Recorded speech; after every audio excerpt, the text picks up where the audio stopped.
The first was on transforming higher education structure and processes. The second one was on transforming higher education financial aspects. The third was on role and function of regulatory and standard setting bodies. And the last fourth, which is today, is technology in higher education, challenges in implementation. So, I mean, we successfully conducted these three webinars, and today's fourth one. We have received many registrations, and so many attendees are attending this program. Today, we have very eminent speakers with us talking on this subject, starting with Rc Sharma ji, who is the former UGC Secretary and President Seat ICF, who has structured these four webinars as I discussed. We have Dr. Mohit Gambhir ji with us, who is the Innovation Director, Ministry of Education's Innovation Cell, Government of India. Welcome, Mohit ji. We have Professor K. Srinivas ji with us, who is the Head ICT and Project Management Unit, NEPA. Welcome, Professor Srinivas. We have Professor Nupur Prakash ji with us. She is Professor, University School of ICT, GGS, Indraprastha University, and former Vice Chancellor, IGD, TUW. Welcome, Madam. Then we have Dr. Rc Sharma ji, Associate Professor, School of Global Affairs, Dr. B.R. Ambedkar University, Delhi. Welcome, Dr. Sharma. Then we have Dr. Vikas C. Sanyal ji with us, former Special Advisor of UNESCO, Director General in Higher Education. Welcome, Dr. Sanyal. Then we have Dr. Sunil Mehru, Joint Director, Software Consortium for Educational Communication. Welcome, Dr. Mehru. Then we have Dr. K. Ganesh. Then we have Dr. K. Ganesh, Director, Placement and Training Industry Institution Partnership, Cell, B.S. Abdul Rahman, Crescent Institute of Science and Technology. Welcome, Dr. Ganesh. So, this is the forum. And now I would request GD Sharma ji to please take over and, set the thematic, give the thematic address, sir. Over to you, Sharma ji. Thank you very much, Neeraj, and introducing all the eminent panelists in the session. In fact, each one of have a lot of experience in handling technology and education technology in particular. And I'm glad that Dr. Gambhir has also joined from the Ministry of HRD, who are directly dealing with the process of change and the innovations. What we are going to discuss, I think it will go directly in terms of implementation of policy on use of education technology for the development of higher education and achieving excellence in higher education. Let me briefly share with you, NEP has very rightly focused on using the technology for education in various ways, and therefore it is very important to see how this concept of using technology in education is going to implement it.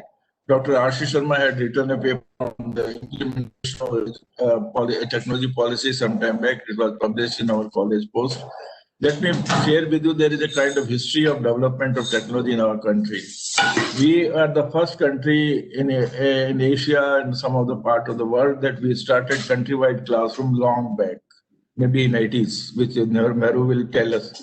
And then that was enrichment kind of program, and subsequently we set up almost 21 centers to create the knowledge ware, videograph to begin with.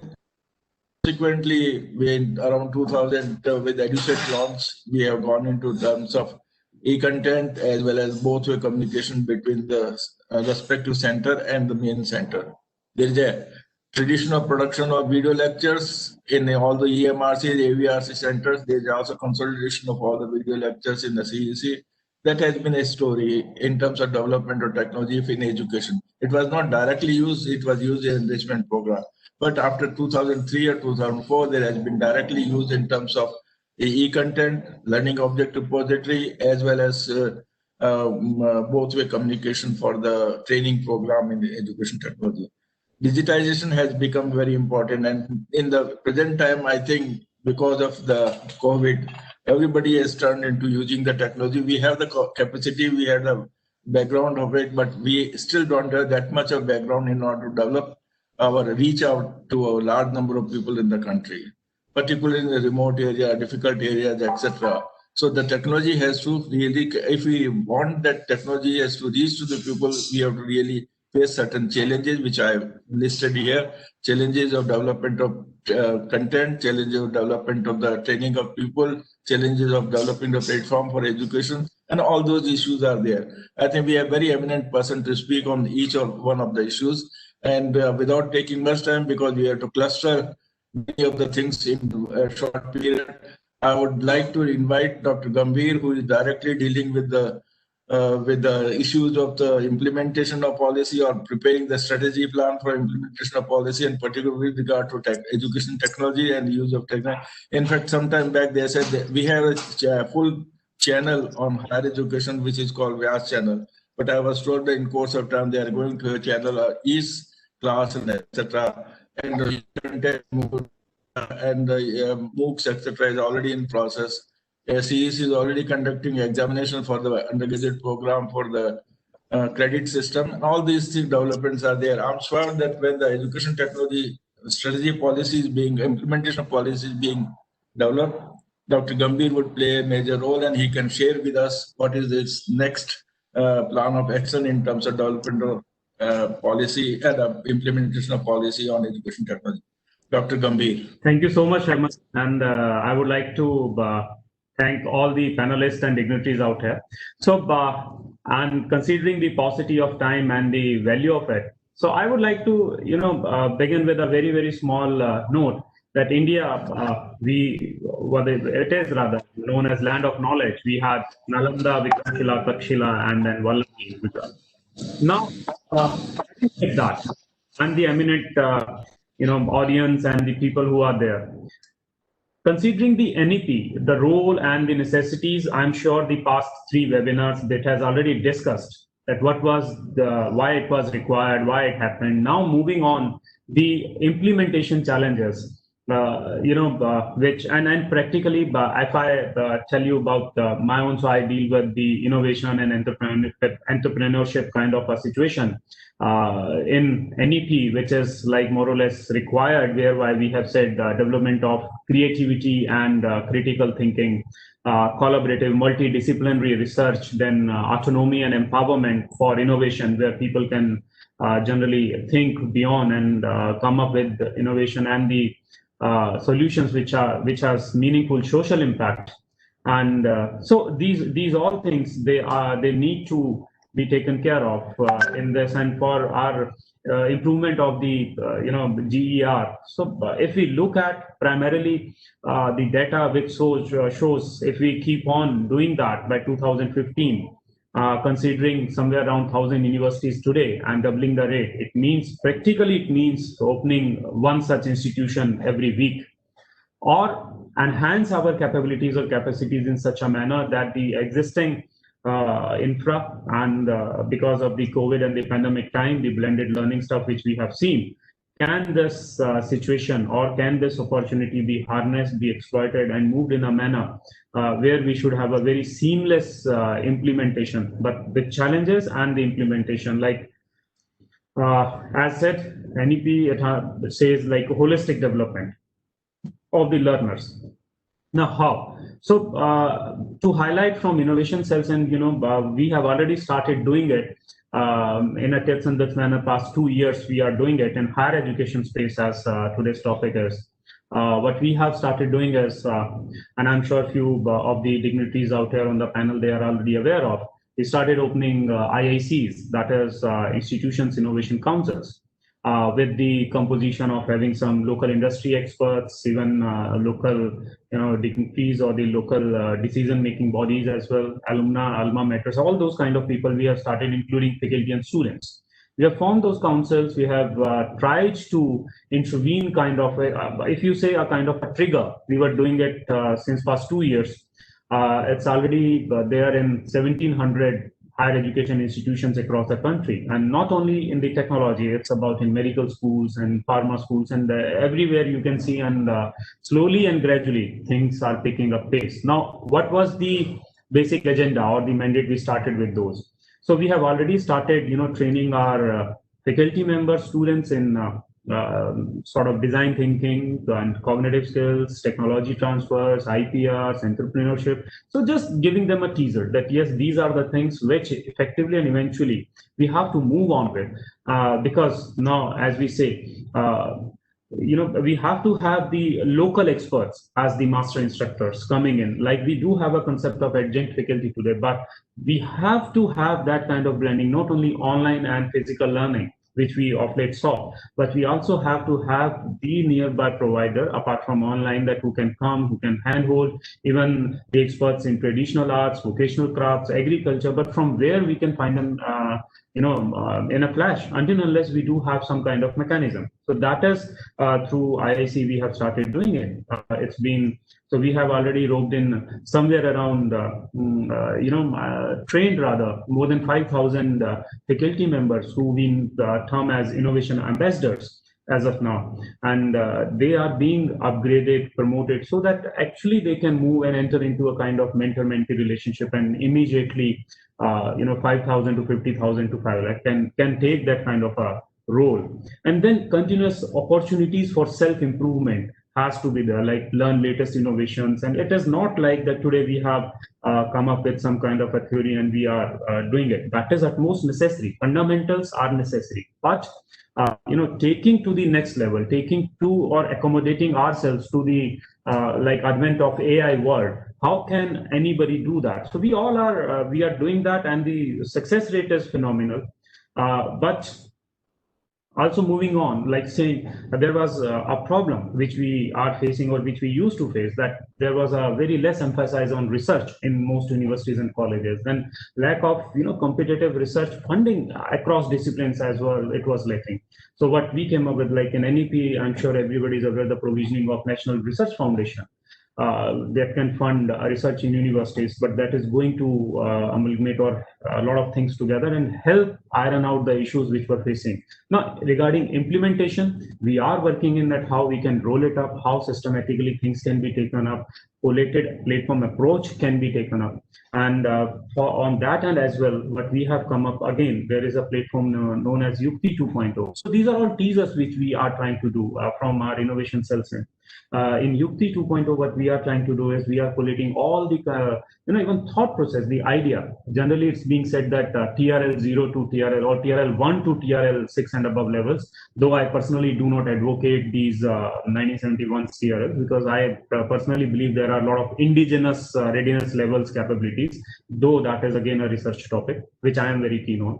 But what we have, coming to the topic, what we have tried, implementing in Yukti 2.0, we are requesting or asking our all HEIs to come up with their thoughts and ideas and put in on the platform, whereby we should connect them with the relevant bodies, with the relevant stakeholders, like even investors, even the mentors, even handholding bodies. So education has to evolve. It's not only about the theory which was used to be, but it is about, so we are already having multiple things in place with small teasers, actions or activities like, again, hackathons, though it has become a buzzword, like Smart India hackathons, which we keep on doing, then roping in, I already told, then introduction of, couple of new courses, which we actually, it's just like, have a taste of it. So MBA in IEV, which we started last year, that is MBA in Innovation, Entrepreneurship and Venture Capital.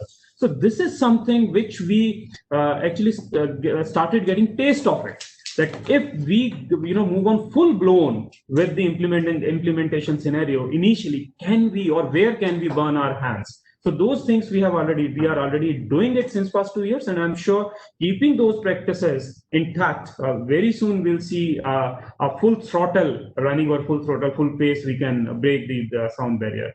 And again, I'm sure, considering the time, my time is almost over. I would like to hand over to so these are all the dignitaries after hearing. A lot of things I would also be hearing further. Thank you very much, Dr. Gambhir. Thank you very much for sharing some of the very important thoughts on the subject. In fact, what is important that you focus on the two major important areas. One is the training, and you said 5,000 people have been included in this kind of program, and research, which is the basic research in terms of the development of India, research in terms of development of technology also. That's becoming very important. People are thinking, why not we have? Other day, Dr. Prakash told you, why don't we have our own internet and our own local platform where we can work on it, and instead of depending on the various kinds of that's the kind of approach which we are taking. I'm glad that your innovation cell is getting into the niche area of changing the whole scenario of higher education through innovation and change. I'm glad that you mentioned about it. Thank you very much for joining with us on this. And now we can move on to, there are many people who are working on this subject. May I request Dr. Sanyal, because you have to move out fast, so take little less time and convey more. Dr. Sanyal, you are not audible. Can you hear me? You are audible now. Can you hear me? Yes, audible. Now make a focused presentation. Okay. Listen, we are in a very challenging time, and we have got a tremendous challenge in front of us, national education policy. But I have a feeling, Didi, and I have talked about it, you have written to me on several occasions, that we have not looking into the basic things in our country for development. We talk about training and development. For me, for any policy combination, development comes first. And for us, how can we develop our country in a way that we can use all our resources that are available, natural resources, physical resources, and human resources? It appears to me that we have used very little of our natural resources on the ground, over ground surface, in the space, all over. We are just trying very little in space research, in other areas, even on the ground, human resources, using energy, very little. Now, we have got physical resources the same, they are not used all the characteristics the way we could. And finally, our human resources, we are terribly in deficit of development of human resources. For the skills that we need for developing all these resources for the development of the country. Now, which are those resources that we need? I have heard mentioning about entrepreneurship. Entrepreneurship is the key to development of human resources. At all levels, we should have entrepreneurship as a part of training. Now, how do we do that? In developing all these skills, I have made a list of the skills that we shall need. We shall need, of course, 3 types of skills, 4. Economic entrepreneurial skills, social entrepreneurial skills, and third one is spiritual entrepreneurial skills. That actually, third one is new to you. We have talked about economic entrepreneurial skills a lot, how to develop our economy in different ways, and how we can train people to produce results in the industry, in commerce, in all the areas. Social relationship has come new. But all these injustices, corruptions, all these evil things that are going on in the society are to be handled by social entrepreneurship skills. And these are being now subject to study in many universities around the world. And we have found out that commercial entrepreneurship skills, institutions offering commercial entrepreneurship skills are now in less numbers than social entrepreneurship skills. If you want to see the resources, I have got the list of them. Third one is most important. You know that the United States economy is losing billions of dollars because of mental imbalance. And mental imbalance is coming from certain diseases, stress, irregularity in life, and all kinds of different complex issues in the personal lives and professional lives. So they are now becoming more and more sick, and absenteeism has increased by leaps and bounds. So they are now focusing on spiritual entrepreneurship. Now, you know that in spiritual entrepreneurship, yoga and meditation have been recognized as formal trainings. You'll be surprised to know that China is importing lots of yoga trainers from India. The millions of trainees are in those programs. United States as well are doing this. I've got figures. Now, so this yoga and yoga and meditation are becoming two new disciplines to be incorporated into our contents. Now, these focusing mainly on contents, the content of entrepreneurial skills, content in social entrepreneurial skills, and content in spiritual entrepreneurial skills. Now, in many of the institutions of higher education, some of these programs are to be included in continuing education programs. You can make them in regular programs now, but in continuing education programs, that can be very helpful. But you can also go to those examples, how they are building those entrepreneurship skills among their own societies for development. So I think my importance for this session would be to focus on non-traditional courses, focusing more and more on entrepreneurship periods, not only in the content but also in the teaching methods. The teachers are also to be trained in how to orientate themselves to fit into these new challenging subjects.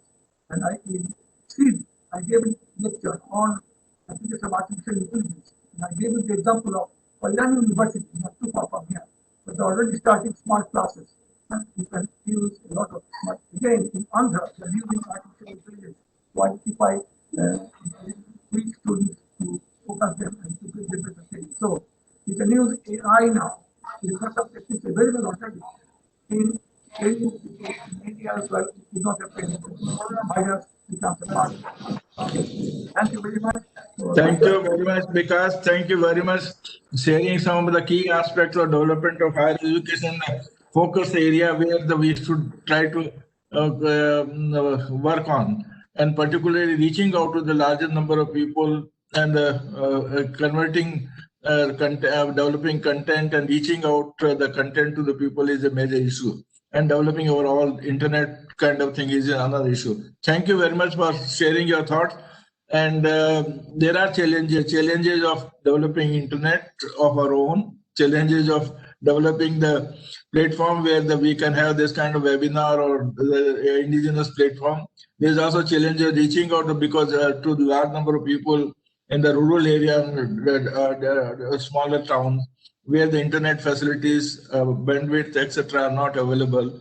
And much more is that in content, are we ready with the content which will be different from the lectures which we are giving in the classroom? That's the challenge. We have Dr. Nupur Prakash, who was concerned with the main issue of indigenous technology. She is going to share with us. She is very well known in the area of technology. She has worked as a Vice Chancellor of a Technology University, Women Technology University, and last time in the conference she presented very down-to-earth issues of reforms in technology which needs to be taken, on which she is working. So I'll invite Dr. Nupur Prakash to share her thoughts quickly. Because I will have questions a little later. Yes, Dr. Prakash. Yes, because you are not audible. We change. Yes. We change Can you hear Dr. now? Nupur Prakash. Yes. Yes. Yeah. Can you hear me now? Yeah. Yes. We can hear you. Yes. A very good morning to all the distinguished panelists and participants of today's webinar.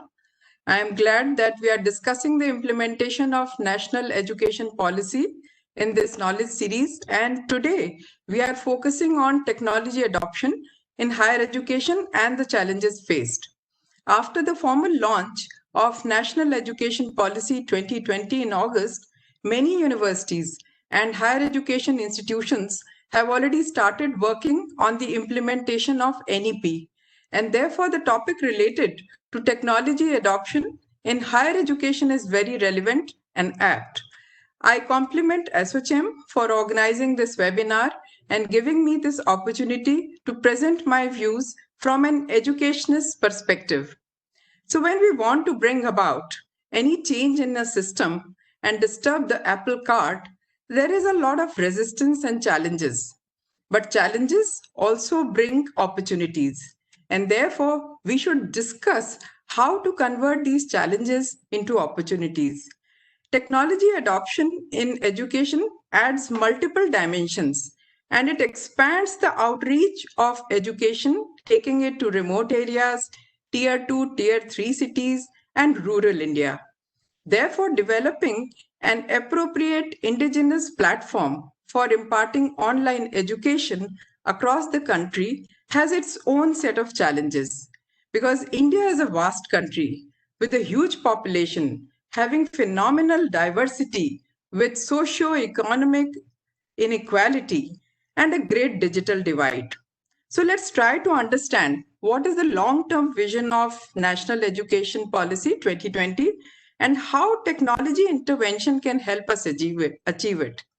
The long-term goal of NEP is to achieve a GER of 50% by 2030 or 35.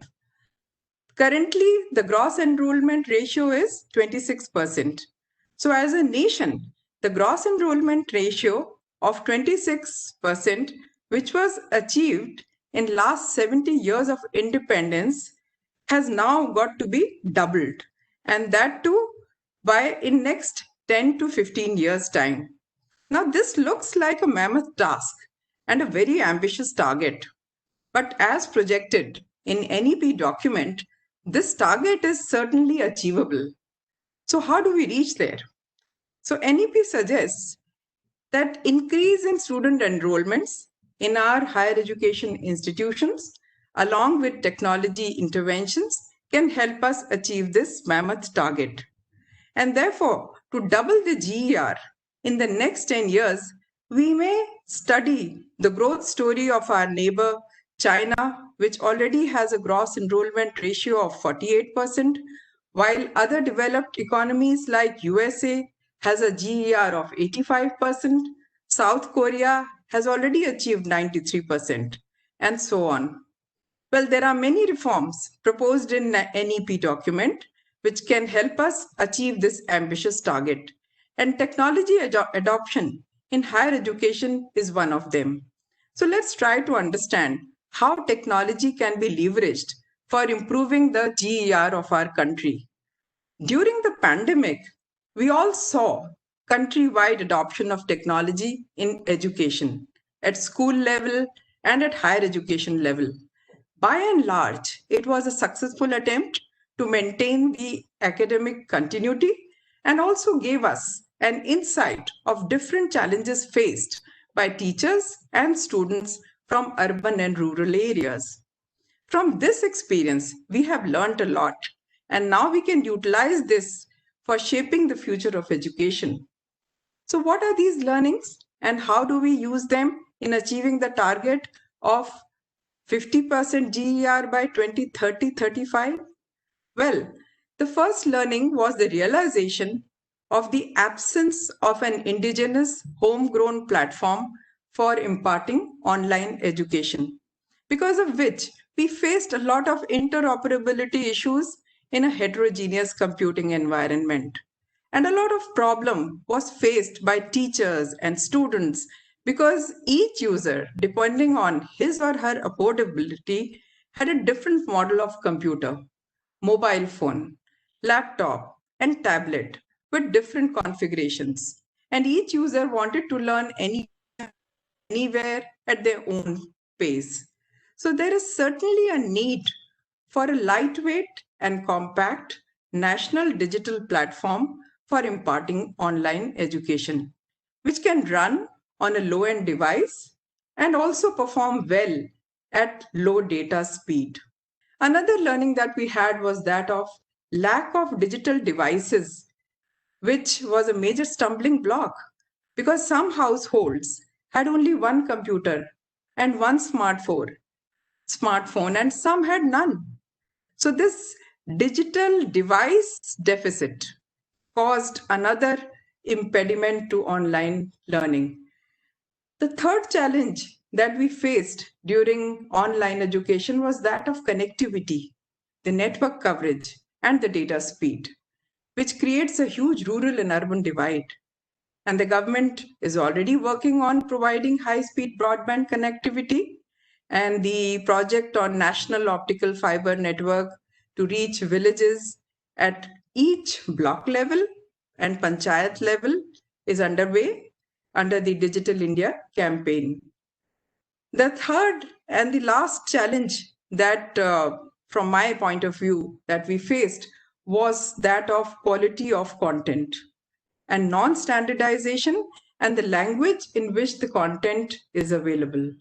So in order to drive digital transformation in education and facilitate online education, NEP recommends setting up of National Education Technology Forum.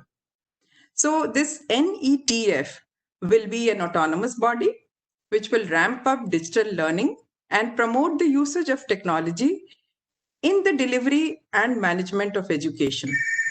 The mandate of NETF would be to promote the usage of technology not only in dissemination of education, but also in education planning, assessment, and in administration and management of educational institutions. Development of latest technologies like AI-assisted intelligent tutoring systems and AI-proctored examinations and assessments will also be monitored by National Education Technology Forum. It will also promote e-content development in 8 Indian languages and education software for Divyangjan. NETF will put proper quality assurance mechanism in place. So in future, we may have NETF certified courses and e-content available on National Digital Platform. Already, our secretary from MHRD has talked about this, that the process is already on, and AICT has already launched National Education Alliance for Technology in January 2020, just before the pandemic. And many students have got benefited from NEET. And this is an alliance between Government of India through AICT and the EdTech companies in a public-private partnership model. The NEET portal is already operational and provides the best technical solutions in EdTech for skill development of students from various AICT-approved technical institutions. On this NEET portal, a number of courses leading to certifications are available for enhancing the employability of the students in emerging areas as per market needs. So this NEET portal bridges the learning gaps between what is being taught in higher education institutions and what skill set is actually needed by the industry. It promotes self-learning among students and makes them industry ready. So the millennials in 21st century need education everywhere easily available, and therefore it needs to transcend the boundaries of a brick and mortar campus which has rigid timings. The education has got to be unleashed from its cage and be allowed to happen at any time, anywhere, at any age, using any device. NEP has opened the doors for horizontal movement of students across different geographies. The millennials have been given the flexibility to earn their credits, both in online and offline mode, and to get these credits counted towards the award of their final degree. The NEP document has also introduced the concept of ABC, which stands for Academic Bank of Credit, wherein the students are allowed accrual of credits in an academic bank, which he or she can earn by enrolling in courses of partnering university or through online mode. The students can continue depositing the credits earned by him or her in ABC and get them counted towards the award of their final degree or diploma. As far as online platforms are concerned, and our experience over the last 6 months goes, there is a limited choice of online platforms for engaging classes. And teachers, they experimented with different platforms like Google Meet, Microsoft Teams, WebEx, Zoom. But most of these platforms are originally designed to conduct virtual meetings and webinars. So there are a lot of security issues. And while using these platforms for conduct of online classes and during the sharing of content, and the screen, the teachers are unable to see the attendees, and also they are unable to make an eye contact with them. So there are many practical issues related to these available platforms. Similarly, there are a number of learning management systems like Moodle, the Blackboard, the FlipLearn, and also there are several AI-powered interactive learning management systems like GoLearn and Academy available in the market. But government institutions generally do not have such huge IT budgets for procuring proprietary software, and therefore they generally opt for an open source software like Moodle and so on. We all know that for the millennials, learning happens in multiple ways through a variety of multimedia platforms, the oldest being the educational channels on television. Indian government has already invested in 33 Swayam Prabha channels, 10 NPTEL channels, which host digital lectures recorded by eminent professors from IITs, ISC Bangalore, and other universities. Then there are around 15 TV channels which are run by open universities through satellite TV and Doordarshan. A number of online courses are offered on MOOCs platforms like Swayam, Coursera, edX, Udemy, and many more. In fact, more than 10,000 courses are already available on our indigenous homegrown Swayam platform, which are offered by eminent professors from IITs, IIMs, and other Indian universities. Students also have access to 5 crore e-books in different Indian languages available in eGyan Kosh. More than 10 lakh students are registered on Open University mobile applications. So already a lot of digital content is available on multiple platforms. All we need is consolidation and quality assurance. And therefore, I'm quite confident that the digital transformation in higher education will usher in the era of education 4.0, because it is rightly said that technology can become the wings if you allow education to fly. With these words, I would like to conclude by saying that during the pandemic, the academic continuity was maintained by leveraging technology countrywide. Although the adoption of technology and teaching learning was more out of compulsion rather than an option, but still a good amount of learning happened in online mode at school level and in higher education institutions. And now the stage has been set to roll out the implementation of NEP. And so it is time to adjust our sails as the directions of winds change. The post-COVID normal will see a blended learning form of teaching learning, and our education system needs to absorb this reality. Way forward is to develop inexpensive, cloud-based mobile learning platforms with open source software to create engaging and immersive modules for self-paced learning, which can be done using any device, even at slow data speed. We all need to develop world-class high-quality e-content and learning material on national digital platform in Indian languages. In the end, I once again thank ASSOCHAM for giving me this opportunity to share my views and thoughts in implementation of NEP. Thanks all the participants for this patient hearing. Thank you very much, Dr. Napur. Prakash, in fact, you have covered larger ground, covered almost all the areas of our use of technology and implementation of technology for development of higher education, reaching the higher education goal of GR, reaching the excellence, achieving excellence. Much more is flexibility. You talked about credit system also, which is going to be a practice in course of time. Much more important is that how we reach to the rural area, we are focused on this, how do we develop the platform itself.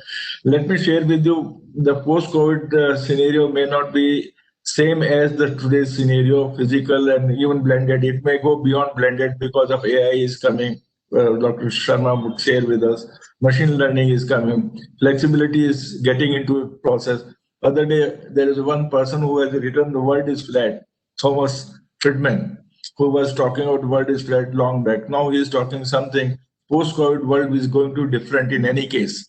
And he was talking to Ravi Kumar of Infosys. He said that no, I would not need degree. I would need the person how what work person can do, how much he can deliver, and that particular focus may not be degree important, but does he have the basic learning of mathematics, basic learning of the language, and then delivery of doing some critical analytical thinking or anything. So it is going to a different world. So let's see how it works out to be.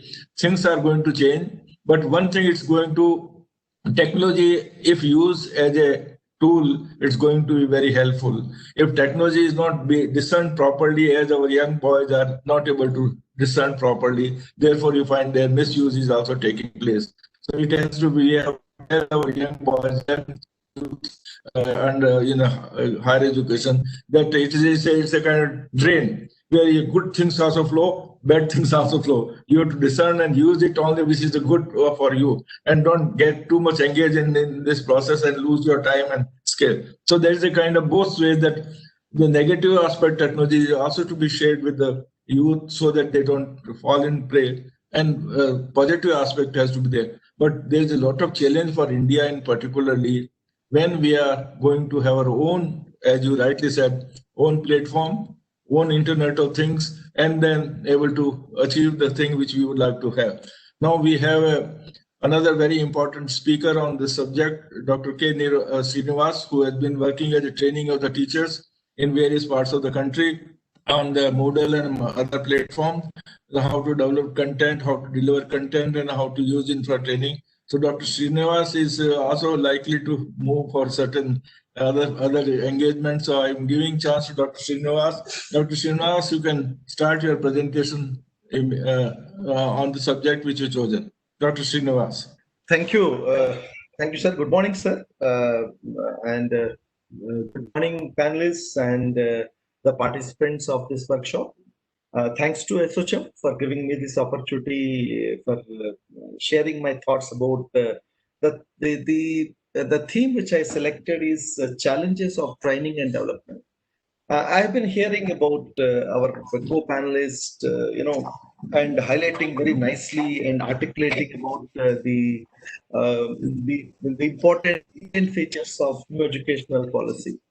But one of the important thing which I wish to draw your kind attention is all these things are possible, even though I'm a complete agree with artificial intelligence and its implementation in our teaching learning process, but still I think still it needs some more path to be crossed, because last 6 months probably around 26,000 faculty members I have trained starting from March 15 to till yesterday evening, and all most of the hands-on training program. And again and again the people have been asking that how to teach, what extent to do, how do we go about all these things. So basically what happens, it takes some more time, because my ultimate objective is teacher is indispensable, and it is the teacher who is definitely going to change. Maybe even he or she may not be a simple lecturing kind of a thing, the kind of facilitation he is going to give. As you must have heard about what great Albert Einstein has said, I quote, "I do not teach, I only provide the environment for which learning happens." So whether with the technology or without technology, what is important for me is how do we set up the environment where learning happens, and even the technology and technological things, because I'm not saying that I completely in favor of it should be developed within our own country and customized to the needs and requirements, but at the same time we should not stop as the process is being done. as we know very well, even though I'm completely in favor of the technology, I'm a technologist by my profession, my qualification. The effectiveness of the technology is directly proportional to the competent intent and attitude of the teacher.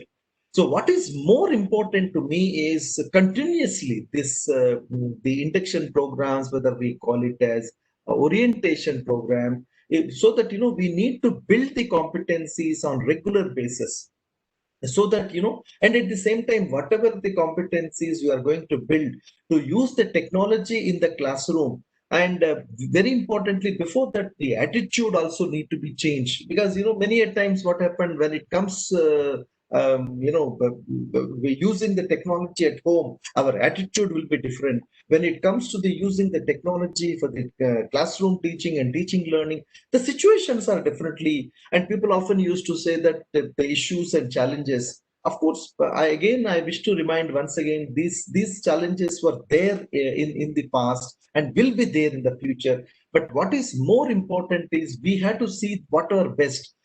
Because when I am talking about today, like I said, last 6 months we are on lockdown, and but still, and we are almost putting double and triple the effort, thanks to the technology. But it's not only before thanks to the technology, it also the intent and the attitude of the teacher. Because what is happening is, often people used to say, the carried away, that they can use small innovations. Like, for example, when you talk about the online teaching, it's not only a synchronous mode of a learning. There are some asynchronous mode of a platforms are also available, and they should be built. They should be a mix of these two things should happen, so that the training can be. Apart from this, but what was the appropriate pedagogy? What was the instructional design? Where are the resources available? And again, there is a big clot on most of the teachers' mind, that when it comes to the resources, people are thinking that no, we had to create everything. Government of India under ICT initiatives have created excellent initiatives, like whether we call it, so we can reuse those things with a proper appropriate ideas into the classroom teaching. And secondly, we have excellent open educational resources are available. Yes. And what is important is all these things should be part of the curriculum. And as far as the assessments are also concerned, and there are so many options are available over there.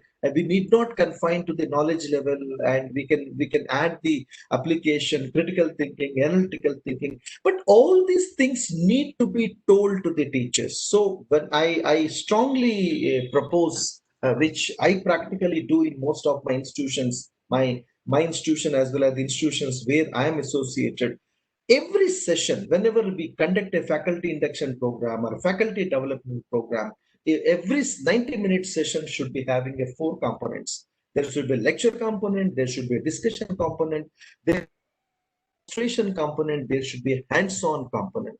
And at least those people who are coming for this workshop should be told very clearly and categorically that this is a flip mode of a classroom. Provide them the case-based problems or issues, or then of course the resources, so that they can come prepare. And we can also extend. There's a small innovation which I often doing for last 7-8 years, which is this is a very small innovation.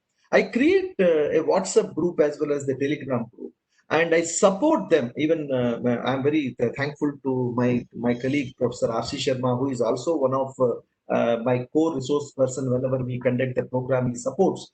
And I support the participants of the faculty members for providing the hand holding for next 30 days. Why it is so? Whenever we conduct a world-class program, is okay. But when after the workshop is over, after the seminar is over, when they are going back and try to implement in their own places, and because in our case, what happened, our environment will be different, their environment will be different. They require a support. Even though smallest of the thing, as always, always try to quote the Alvin Toffler's quote: "Learn, unlearn, and relearn." Always let's start with the unlearn mode and relearn mode and learn mode. then only the focus will be there. So again, which is bringing back to me the competency building, whether it is a conventional mode of teaching, whether it's an online mode of teaching, and the institutions who have been given this responsibility of training the faculty members like UGC, HRDCs, and ACTA faculty development program, because I involve in both these streams of training of these institutions. I always used to say that, so that their focus need to be changed, and let us give a practical oriented outcome based, so that what happened, the whatever it is being envisaged by the new educational policy, and policy as rightly mentioned by the honorable Prime Minister, nobody is going to impose it on us. It has to evolve. So whatever we have been currently doing, what are the issues and challenges, what extent the technology can be taken into that, it all depends on, even UGC is also talking about the blended mode of learning, and many developments are being happening over there. But what is important is, in my case, the teacher is more important, for three important reasons. Number one, whatever the training which we need to impart, they should make use of the training in their respected classroom teaching. Number two, and you all know very well that NAC has given a mandate, those institutions having specific NAC score of 3.26 and above can offer some of their courses in online mode, which requires training. It's not only the content development, it's not only the technology, because entire ecosystem of online teaching, because it's not a four wall of the classroom, everybody can able to see. Number three, the Honorable Secretary UGC has sent a mail to all the institutions encouraging the faculties to submit their proposals to the MOOCs. So how it can happen without the training? First of all, one should have a good hands-on training. Second important thing is allow them to put it there, that it will practice. At least a partially in a blended mode of a teaching. What is the blend? What type of what is the curriculum they are handling? What curriculum they can handle in a blended mode? What can be in practical and real-time mode?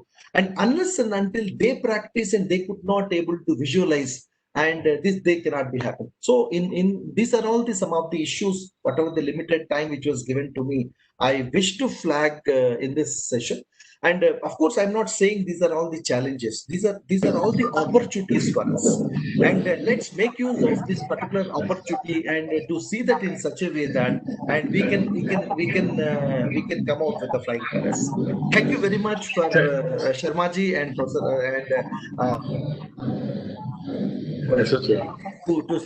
Thank you. Thank you very much, Dr. Srinivas. I'm glad that you are doing a human task of training the teachers, and you have trained almost 6,000 teachers during this period. It means you have been keeping terribly busy in terms of doing the work. And you rightly put it that this training has to be used in practice in the classroom or beyond the classroom also, and that ability to do so has to be given, and then outcome-based evaluation should really reflect the training they have got through the digital mode. I'm glad that you covered the larger ground of training and development, because this is the key. The key implementer in education is the teachers, and if they are savvy with the technology, they are well aware of the technology they would like to use. I have often a theory that if you know, then you definitely share with them. One of my teachers used to, political science teacher, he visited Hague. Hague constitution was not in our syllabus, but he always talked about Hague, whatever the constitution of Hague, whatever. So if you know technology, you definitely want to use it. And making the teachers know about it, being very, not only familiar, but being able to do it is going to be a very important task, and training and development plays a key role in this area. I'm glad that Dr. Srinivas has shared it with us in a big manner.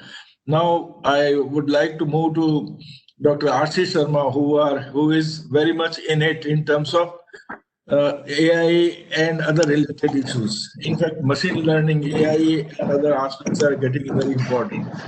Let me share with you a very interesting thing.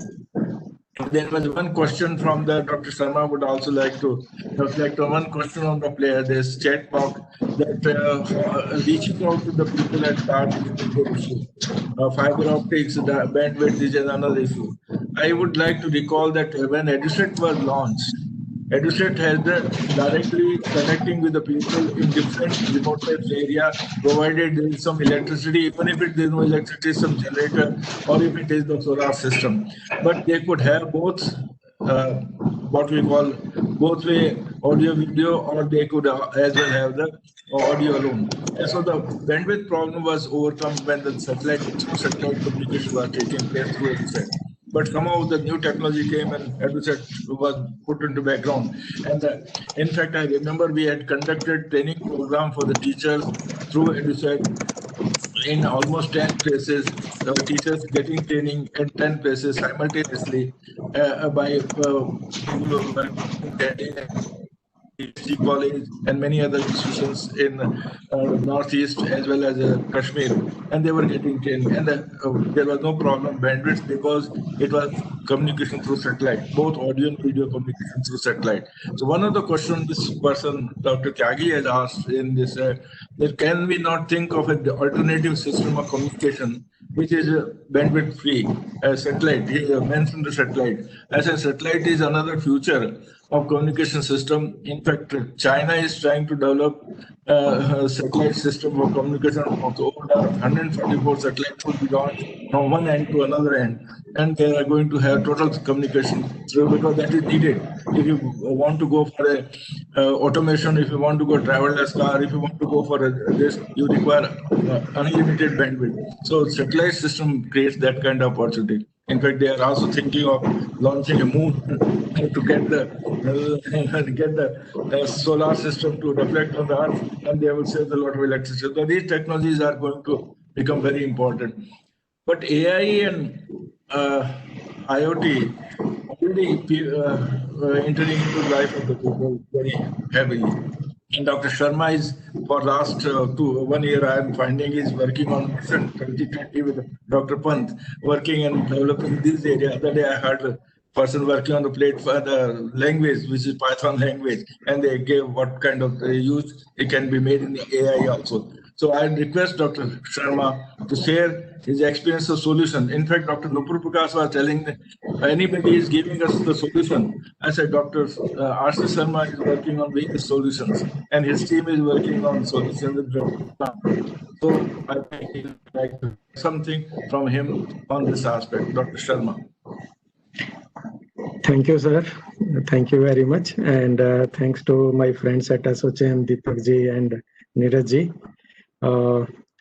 I will, in fact, the speakers before me, they have rightly placed the emphasis on implementation part, and particularly the national education policy in terms of its technology vision is also focused highly on enabling our teachers. And as J.D. Sharma sir just now said, that the situation post-COVID will be unique in the sense we may be either fully online or partially online or something. That content, that component will still be there. So I would like to share something. I have thought of a plan that if we are into online teaching learning, there are certain traits, there are certain capacities which the teachers need to develop. Professor Srinivas said that he is regularly training the teachers, and they are very useful programs because our teachers, they still need a lot of training in using these things, and things they are changing very quickly. In fact, Professor Pant, who is our mentor, he once said that there are two immediate things which we need to do right now. Not only as a teacher, as a learner also. We need to be a better learner to learn effectively. And that's why you must have known about the principles of, learn, unlearn, relearn, and those things. Because whatever we have learned so far, if they are not useful now in the current situation, we need to unlearn them and then relearn of what is the new. And this COVID has taught us that, yes, there is a very high need for that. So we need to be a better learner, and then second is we need to be a faster learner. A faster learner in the sense of like the Formula One racing car, from 0 to 100 kilometers per hour within 3 seconds, 4 seconds, and something like that. The things are changing very fast. The world is, technology is changing, and that those changes, they affect our education system also for there. So the teachers, how we can empower them. For that, I will like to share one. I think it will come up on your screen now. Yes, you may be able to see. This is my plan for online facilitation. How we can promote online facilitation among our faculty members. First of all, what is the purpose of online facilitation? So the purpose is the development of relevant knowledge, required skills, and the proper attitudes among the faculty members. You know, I think I don't mind in telling you, yesterday we had one national conference for our university on skills, and there was this presenter. He's a very senior person.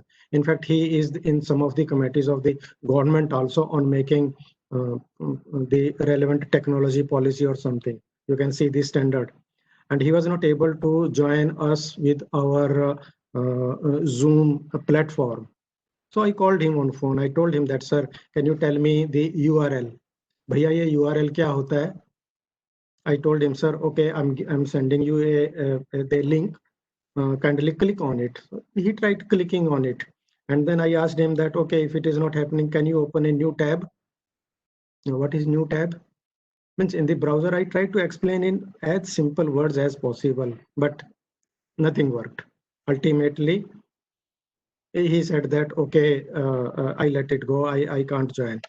And that too, the situation was when he was saying that I'm regularly teaching my students using Zoom. Maybe your link is a problem. I told him, sir, already 120 people are in the session. It is happening with you only. I don't know how. Let me try to solve this problem. And I said that, okay, can you download anydesk.com? नहीं भैया download तो कुछ नहीं होगा. अब आप क्या करेंगे ऐसी सिचुएशन के अंदर? So there is, means we definitely need a certain changes having the right kind of knowledge, having the right kind of skills, and having the right kind of attitudes. That is very much important if we have to be successful. You know, there are certain countries, including nowadays we are considering it as our enemy, the China.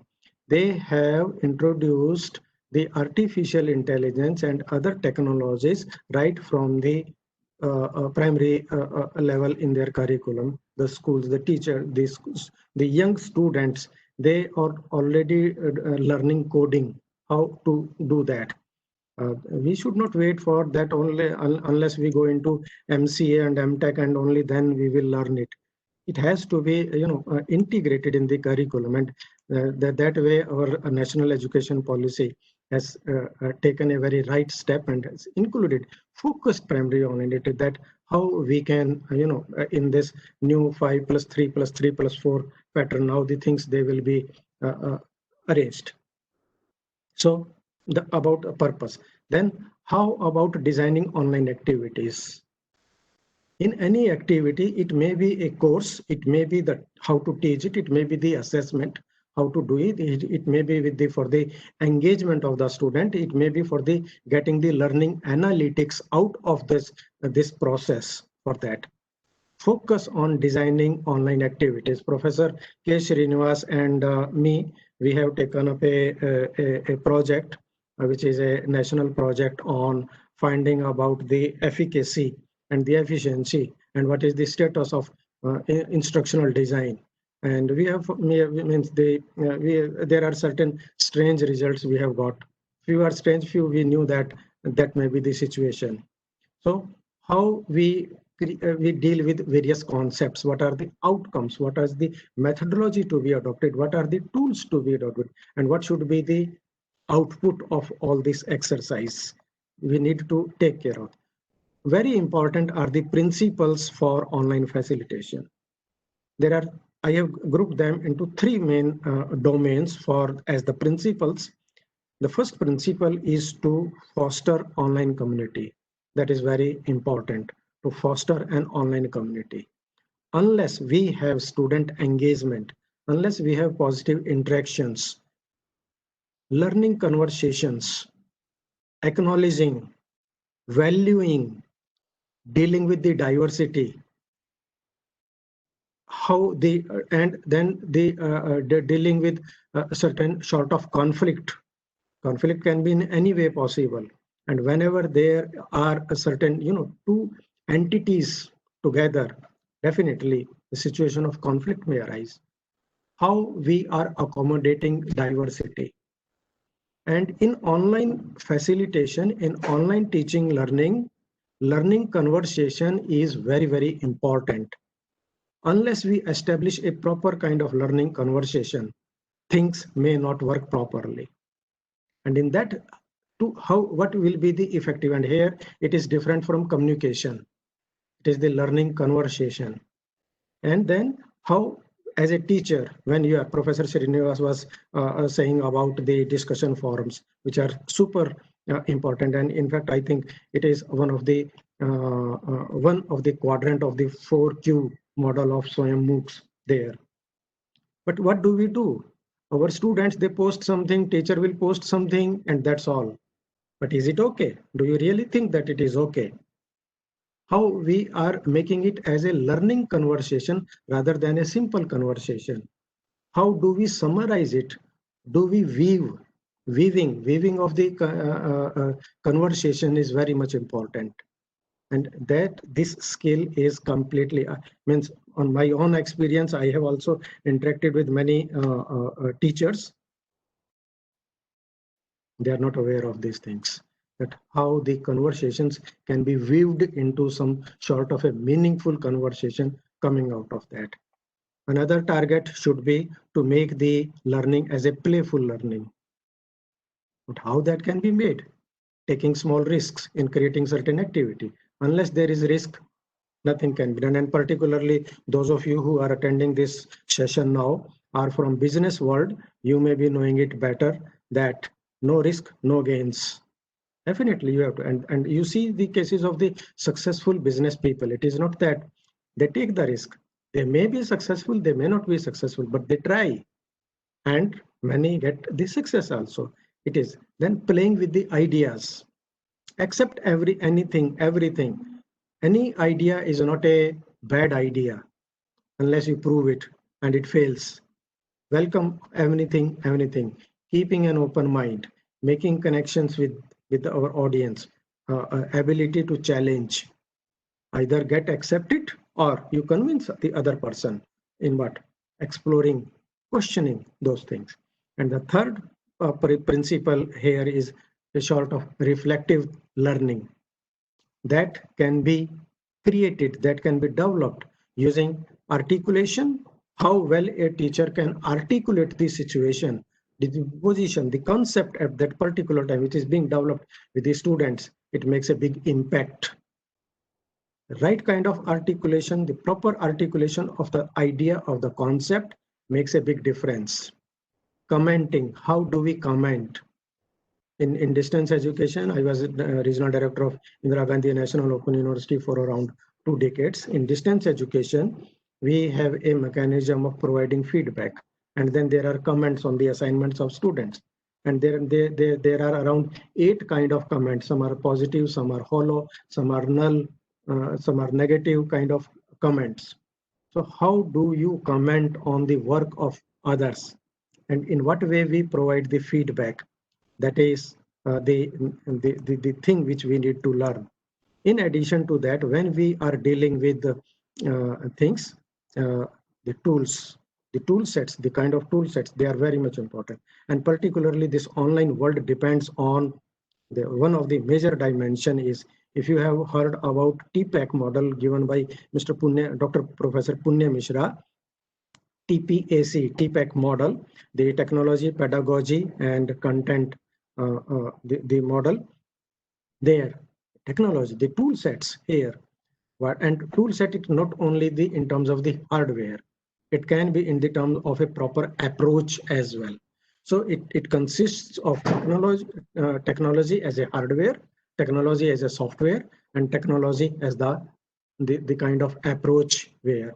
So with the help of which, if we are going into the online facilitation field, how we can develop online, how we can foster online discussions. Are we allowing our students to share their thoughts using a blog? Are you using a podcast? Are you using some sort of synchronous communication software? Like a previous speaker now was mentioning about various kind of web conferencing tools which we use. So how comfortable our teachers are they? I saw one glaring example yesterday. I was trying to let a person join our webinar. The person was saying कि नहीं मैं कुछ download नहीं कर सकता.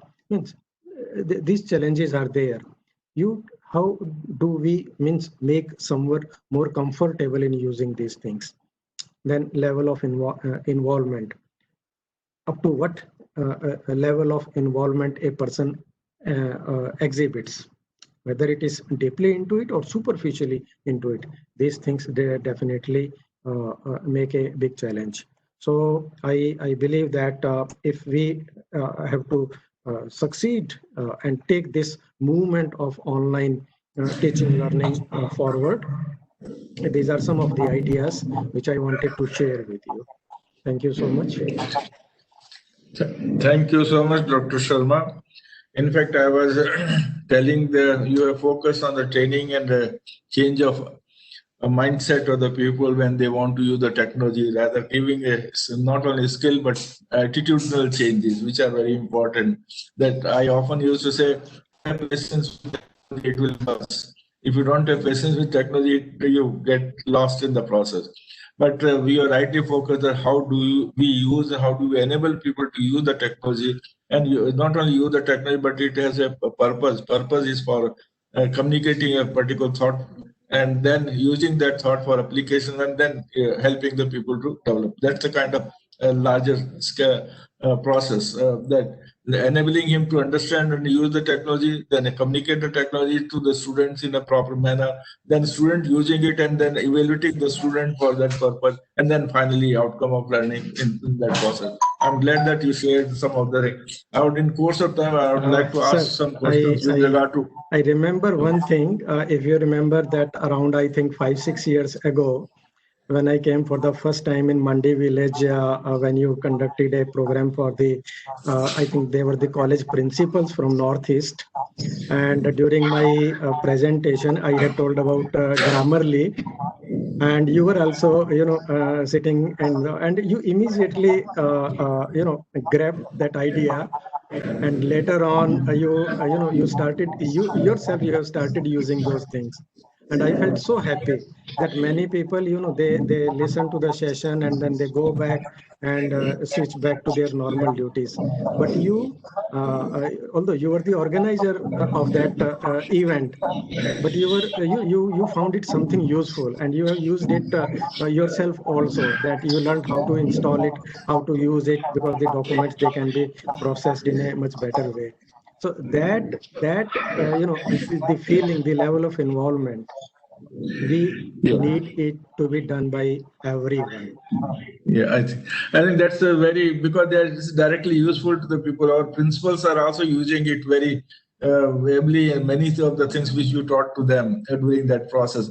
One of your session was how to do things practically, and then how to get the better results. And that was it's a slow process, but it is achieving at the end of the things, I think. And I still use the Grammarly, and I'm planning to use the advanced level of Grammarly every time.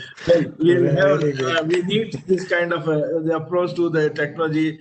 And then ultimately technology should be our servant. Let me tell you frankly, I always use it as a servant, and further develop it as become a good servant, good robo for us. In fact, AI is nothing but it is going to be very helpful. My daughter is trying to develop a dashboard where the agriculture data would be collected, and the AI would tell whether the particular farm is going to produce better quality product or not. That kind of thing, they are working on it. It means in education also, there are certain things which can be done by the machines, and rest of the things should be done by the mind and the people in that sense. So that is where the things are, challenges are there, and we are moving from a face-to-face to blended to many things will be left to the AI, and then people will be doing beyond what AI can do it, what blockchain can do it, what other things can do it. So mind would be engaged on the higher end of the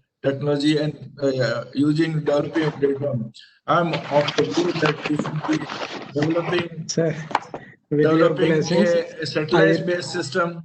I just received System. yesterday. I'd like to see it.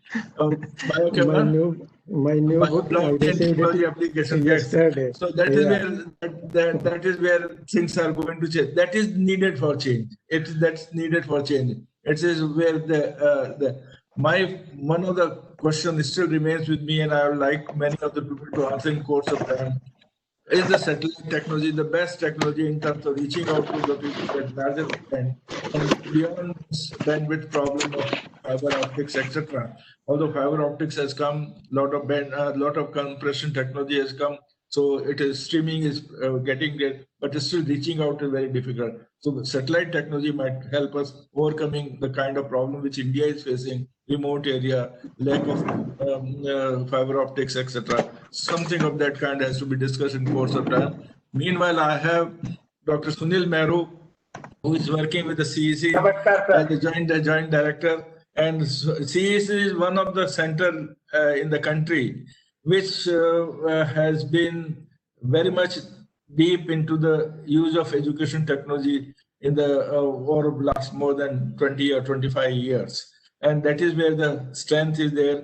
They have a lot of resources, digital resources. They have developed during the last few years many of the contents, e-content, MOOCs, etc. And CEC is on the forefront of providing technology-based education to the students in various parts of the country. And Sunil is looking after the software side of it. I'll invite Sunil to share his ideas on use of education technology or for development of higher education, and the NEP focus on this subject. Sunil. Thank you.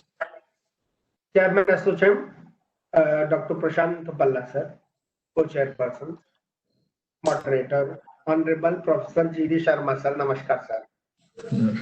Eminent fellow speakers and web listeners.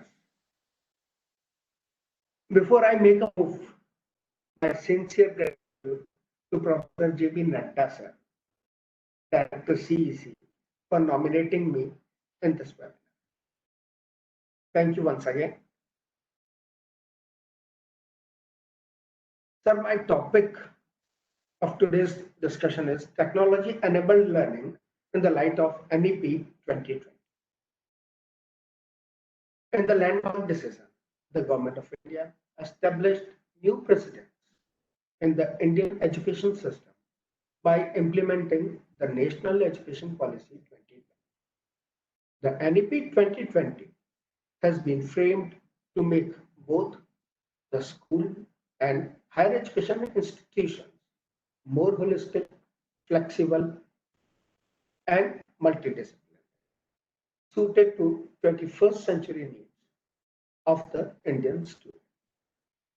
The NEP 2020 will decolonize the Indian mind and provides a roadmap for reclaiming, re-articulating, and restructuring the Bharatiya self, where equity, equality, and fraternity will be celebrated.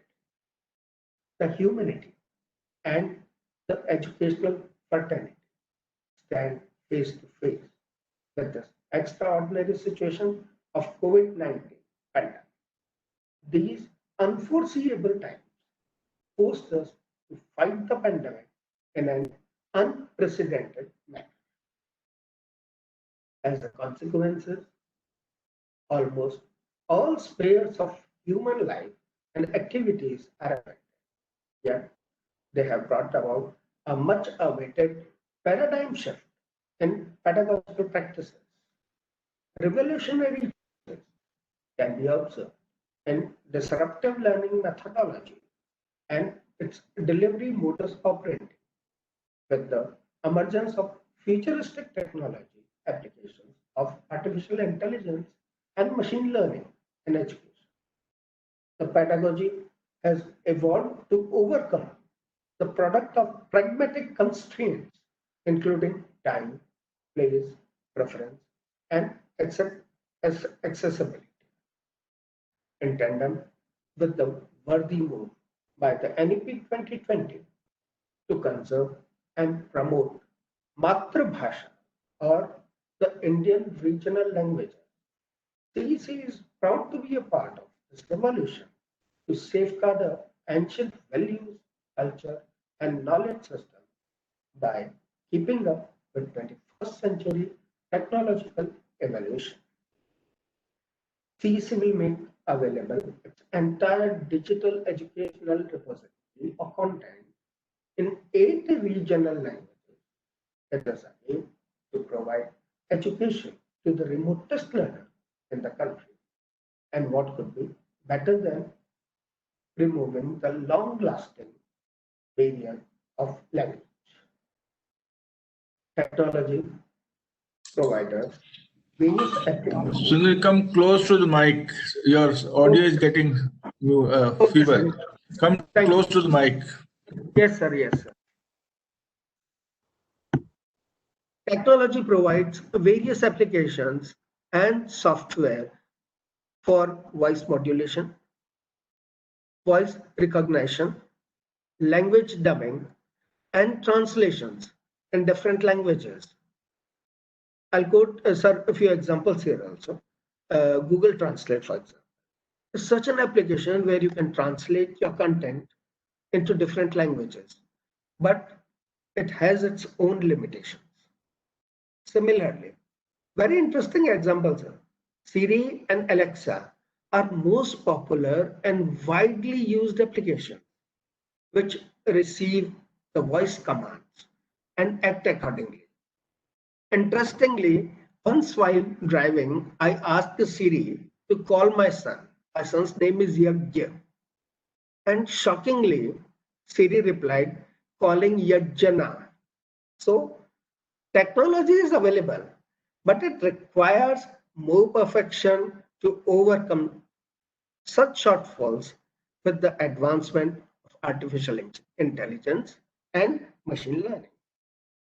The New Age policy also draws attention on the digital education.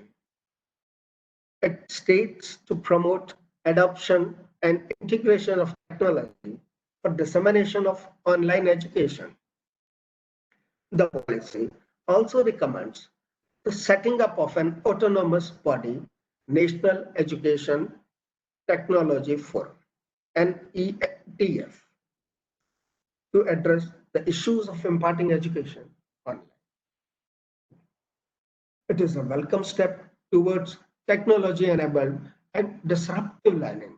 Technology provides thousands of applications and software for online learning. Learning management systems are available to impart education, whether it is blended, flipped, or hybrid. edX platforms, such platforms like edX, Coursera, and MOOCs are such learning management systems imparting education online. Such initiative has been taken by Ministry of Human Resource Development, MHRD, Government of India, and launched the massive open online courses, MOOCs, through a learning, for which CEC is the national coordinator, through a learning management system, LMS, developed by Microsoft. The SWAYAM LMS platform provides innovative learning experience as it has student-centered instructions, multisensory sensory stimulations, and multi-mark progression. These courses are available in all subject streams on 4 streams: arts, commerce, science, and management and professional courses. These courses are being offered on basis of UGC model curriculum and recent development, the choice-based credit system, CBCS, where students can earn the credits. These courses are available on SWAYAM platform. Students can access quality enriched educational resources through MOOCs, participate in discussion forums, and earn academic grades by taking tests. Each course has 8 to 12 weeks of duration depending upon the credits, which includes engagement of student through video lecture, reading material, assessment, components, and etc. Massive open online courses enriched with the new age learning experience by using audio, video, and multimedia components, peer learning mechanism, and state-of-the-art pedagogy.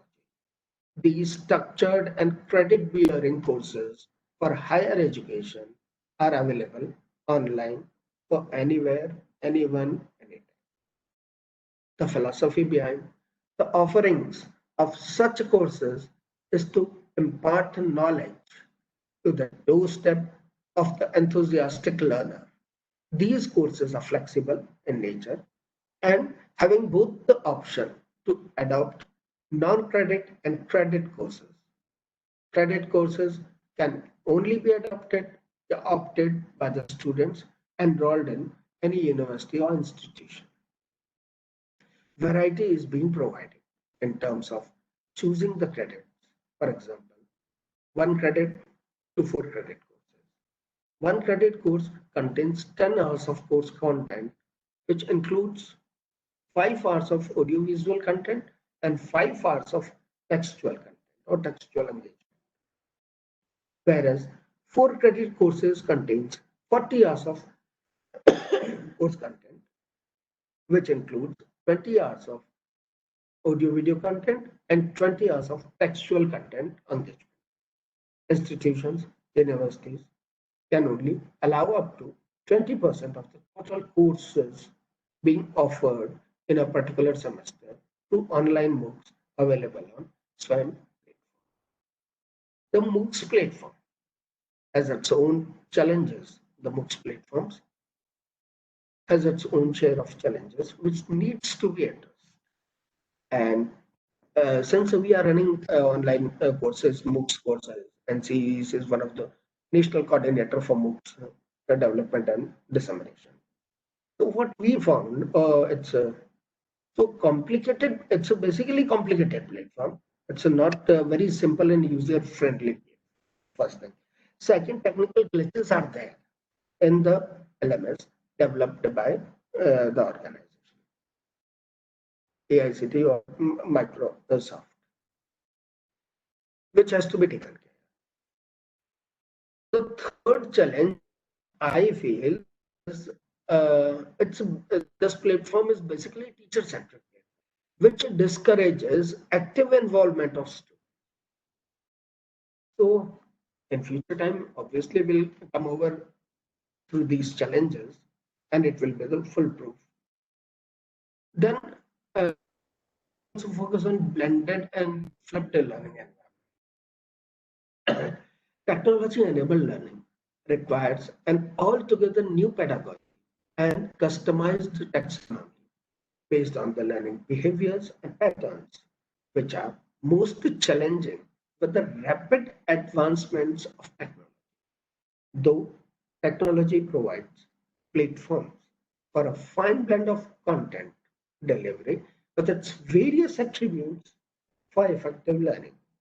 Concepts like flipped learning environment or flipped learning employ a pedagogical approach in which the conventional notion of classroom-based learning is inverted in such a manner that the students are introduced to learning material before class.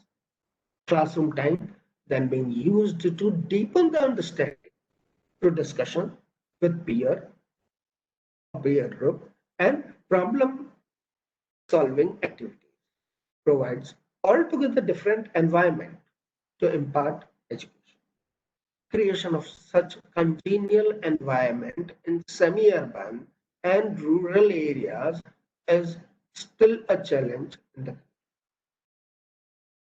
These places are now available or are now being retuned, I'll say, to provide course content on mobiles to ensure its wider reach and accessibility, thanks to low-priced smartphones and low-cost 4G network in the country, who made it possible to ensure its reach to the remotest corner. Coursera is now available on Twitter, LinkedIn, and M-Learning application is also ready to transform the technology-enabled learning.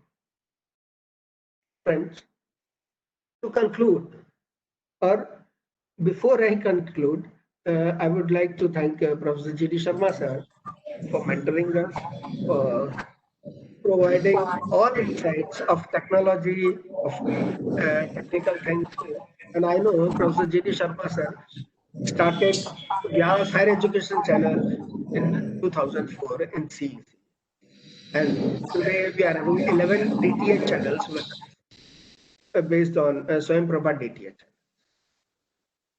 So the third point or last point which I would like to discuss is now we are in development of courses on MOOCs platform, and CEC is also in process of developing learning management system to run their own courses based on Moodle. To conclude, the fate of humanity and its institutions depend upon resilience on the face of pandemic. Be prepared with dynamic responses, the adoptions and integration in the new self of society. Change is the only constant, and even during unpredictable conditions, we will put our best foot forward as long as humankind has existed. Disasters have continued to occur, and human persistence has won the day again and again. Thank you so much. Namaskar. Thank you very much, Dr. Meru. You have covered larger ground and mentioned that what kind of work the CEC is doing and you are doing there. I hope in due course of time you should have a virtual university, because you have already started teaching the courses and also evaluating the courses for giving the credit to the student. Yes, and sir. You mentioned the Alexa. I have Alexa at my home, so I can sometimes ask the Alexa, I would like to listen to this. If Alexa is having in her storage, she says that yes, I'll immediately she blurts it out. But if doesn't, then she says, I'm sorry, it's not in my library. So that sort of thing is there. So no, voice has been converted into signal to search from the any part of the resource available within the on the server, and that's possible. It's a little bit part of AI, not larger part of AI, which Dr. Rc Sharma and others are doing it, but it is getting into that kind of scenario where the student can learn on certain aspects by asking Alexa, I would like to know how the particular device works, and Alexa will blurt it out. This is how it works. Unfortunately, Alexa is still not a video based. Otherwise, it will blurt out the video based that this is possible, as we do in CEC. That how the microwave oven works. Microwave works. So you place it in the audio video form, and then people are able to learn better. You see something on YouTube also, this kind of process. So that's what's going on. Now let me have a very eminent person, Dr. Ganesh, who is a savvy technology user. Last time in the meeting, he sought out several other things in terms of use of technology, where he used the eye contact and then eye contact to the kind of a development which he had taken. Dr. Ganesh, lot of development has taken place since then. Even gesture technology has become very, very practical. Even the voice, I used to say long back, there is one good book, 2050, the Science in 2050, where it said what is going to the future of science in this, and in future of science and technology is getting it very predictable in terms of the fourth industrial revolution. They were talking about it, but that is getting more and more. At that moment of time, around late 90s, they used the gesture technology. I was in MIT, and MIT was working during that. Young girl showing to the computer the certain object. I said, "What are you doing?" Then there's a future technology which is coming. So that kind of thing we're developing. From gesture to voice, we are getting into many. Gesture has become very common. You see on everybody, if I touch my computer here, it will start responding. So we are moving to higher end of use of technology in education research, in particular research. It will take little less time to collect umpteen amount of data, any amount of data, which we call data analytics, and then we can find out the research outcome. Dr. Ganesh, I invite you to share your thoughts. Yeah. Dr. Ganesh. Sharma ji and all the ASSOCHAM members given to me for sharing my view about the NEP. Can you hear me, sir? Hello? Yes, we can hear you, sir. Hear you. Yeah, Yes, sir. here and also you. Deepak, Neeraj, you yes. Yes. No, yeah. Ganesh, you should be on the. Why are you on mute? Your video is off, Ganesh. Yeah, this due to small bandwidth. Okay. Go ahead with your speech. Yeah. So first of all, I have to thank once again for the wonderful session arranging from the ASSOCHAM and Rc Sharma ji. So I'm just quickly run through my presentation about my view for the NEP 2020. Next slide, sir. So according to the NASCOM studies, the skill is very important. Everyone knows, and earlier speakers also mentioned, the eminent speakers, they mentioned of their presentations. Most of the people are not employable because of they don't have soft skills and personality skills and technical skills. So based on this, and there is a lot of other NSDC, NEP is developed a lot of things for this session. So next session, next slide.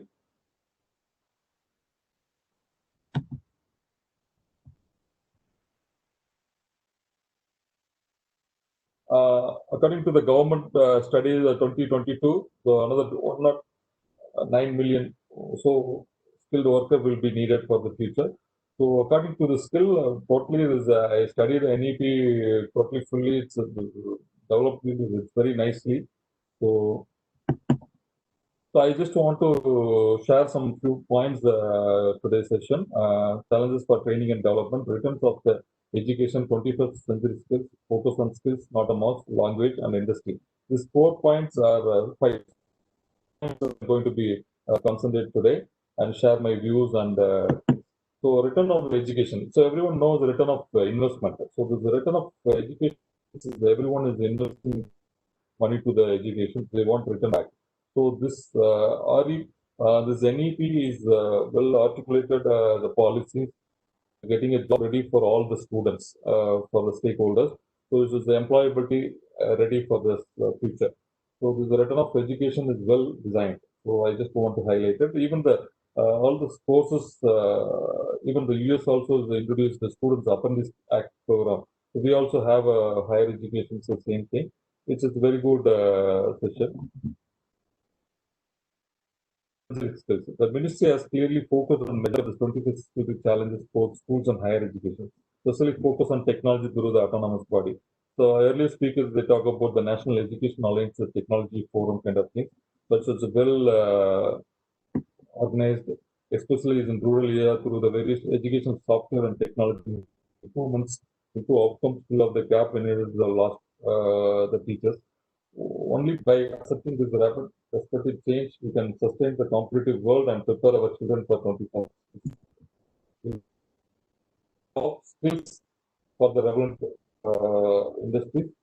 2020, and I just shared the presentation after my speech. I just want to highlight this. This is the beginning in the education system. I happy to see NEP is a 2020. It includes much better experience. Learning and all the report focusing on 20. That's a very advantage, the report card system. So this will the implemented challenges also is there. I just want to highlight this will be promote leadership skills for more. The policy also take about increased flexibility and choice-based credit systems. Earlier, we are going to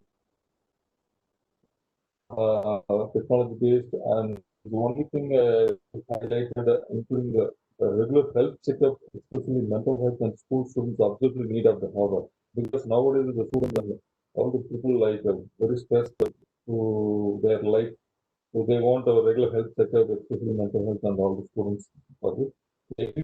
NEP articulates the current role learning the base model. I just want to highlight 20th century skills in the curriculum of the last 5 years now. We are constantly optimistic, and much will, however, depend on how to execute. That's very important now.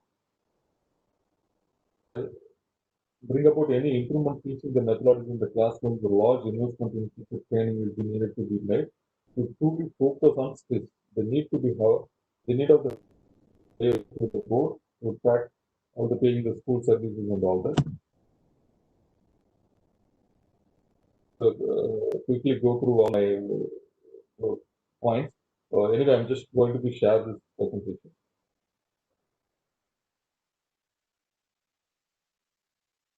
Training and development. Delighted to see that every policy to meet the future learning needs, which will enhance a practical skill-based training. So that is very important nowadays with the students. The skill-based training is very important because once we get the very good training and hands-on training, only the industry is looking for that.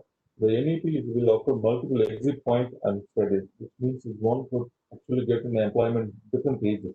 There's no age limit and kind of things. With different times and different level of education, thoughtful strategies, etc. They're designed very well. The lack of skill-based education, the backdrop of alarming scenario. The NEP is step into the right direction towards the reducing education discrimination system, bringing the expenses growth. If implemented, what are the challenges? So, if implemented in true letter of respect by all the stakeholders, it will be transform the overall education ecosystem in the country and should be the brought into the force early possible in need of authority. In higher, the college of curriculum of innovation itself, this is allow industry linked curriculum. So most of the curriculums we want to make it as an industry linked curriculum. It's already there. So we want to make it as a little bit strong and flexibility of the subject, credit transfer, multiple entry and exit points will be ensure that everyone can complete the college education, learn the subject their choice. That's a very, very important policy they make it. Actually, the schools will not be restricted to narrow domains. They can learn anything from they want it actually. The policy does not mention anything. That's what are the challenges I just mentioned. The policy does not mention anything on allowing foreign investment on profit education. This reform continues to the lack of our systems. Policy aim meeting the transformational changes of education system with a global perspective. The policy is a multidisciplinary, value-based approach and focusing on holistic education development and along with the life skills. Very important for now for the making the skill development to lead to high employability ratio among the students.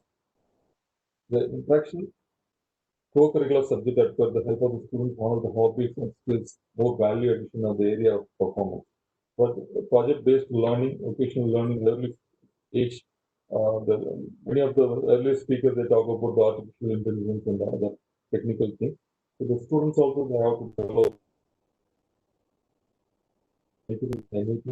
They can study in the courses on 6th onwards. So that also one of the challenges. How we and the marks.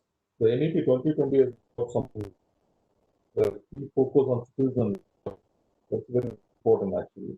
So earlier there is a marks this much and then kind of but now it's a little bit changed. So the type-based credit system, that's one advantage. This definitely enhance our employability. All we can put together will help the scale of learning improve accessibility and employability. The more on presentation about the employability for funds and other student types. So education technology forum earlier speaker touched upon this thing. Forum will boost the digital learning and support digital India vision and the mission of the government. It's a very good forum to improve and increase the exposure of efficient to learn vocational subjects throughout the grade 6 to 12, promote the practical education exposure age of make students ready for the real. So that is the main focus we have. We want to be ready to prepare our students. So some of definitely start to the email. A global superpower. The new education policy 2020 will help the driving the own challenges for Indian education system while the giving importance of the become knowledge. GR earlier speaker touch upon, so we want to make it our vocational education ratio 26.3 to 50%. The new approach of learning from an early foundation academics will help learners identify skill sets therefore empowering students to the future ready. So only the main focus we want to make our students future ready. The earlier speakers they mentioned Alexa and all that. The language is also very important now. So they are concentrated on definitely the mother tongue education system will fill the class 5. That's a very good thing for the people. So we can, I just want to highlight it. Now all the industry is going for the automation, industry revolution 4.0. This NEP totally is completely designed for the industry 4.0. I can just say we look for more guidelines for the quick implementation. So still, we don't get guidelines, so we are looking for more guidelines for this, making a quick implementation. This is a research and artificial intelligence. Some of them research. So the earlier students they will learn just the topic or the subject and all that. So this vocational training making a hardware, mechanical or electrical engineers, they can finally fix a particular fact. So the university will no longer survey the students for the tuition fee or research funding from the corporate and government will gain the funding. Focus on research will help our university move good, great, and rank best in the world.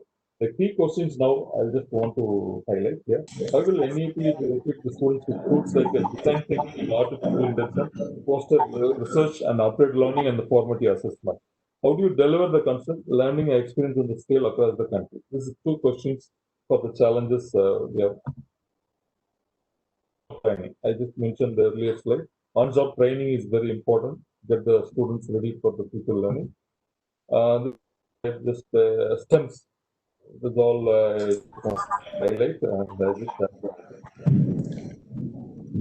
The vocational learning and training is very important. Nowadays, so the new education policy will focus on all-round development for the students with the emphasis on extracurricular activities, music and arts and sports. The introduction of vocational learning coding for sixth standard. It's a well developed, welcome to the government, developing students' skill set required for the modern world. Good. Thank you so much, Dr. Ganesh. Thank you so much, Dr. Ganesh. Detailed aspect of how do we implement, how to use technology for making people employable, and more particularly being flexible, 360-degree evaluation using the technology. These are very important points you have made it. I think we have covered almost all the panelists in terms of their presentation, and some questions and answers may be there.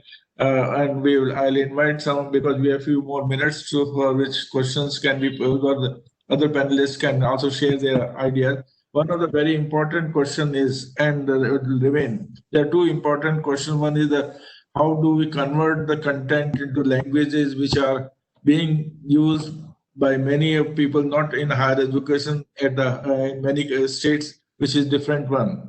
If you go to Gujarat, Gujarati is being taught at the undergraduate level education. If you go to Tamil Nadu, you find that is also in many places.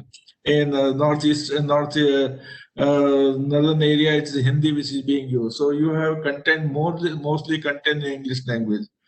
But if you want to reach out to the people, how do we convert the content into the respective language? And that is one of the second major challenge is the reaching out in technology by hardware and hardware side in terms of to the remotest area.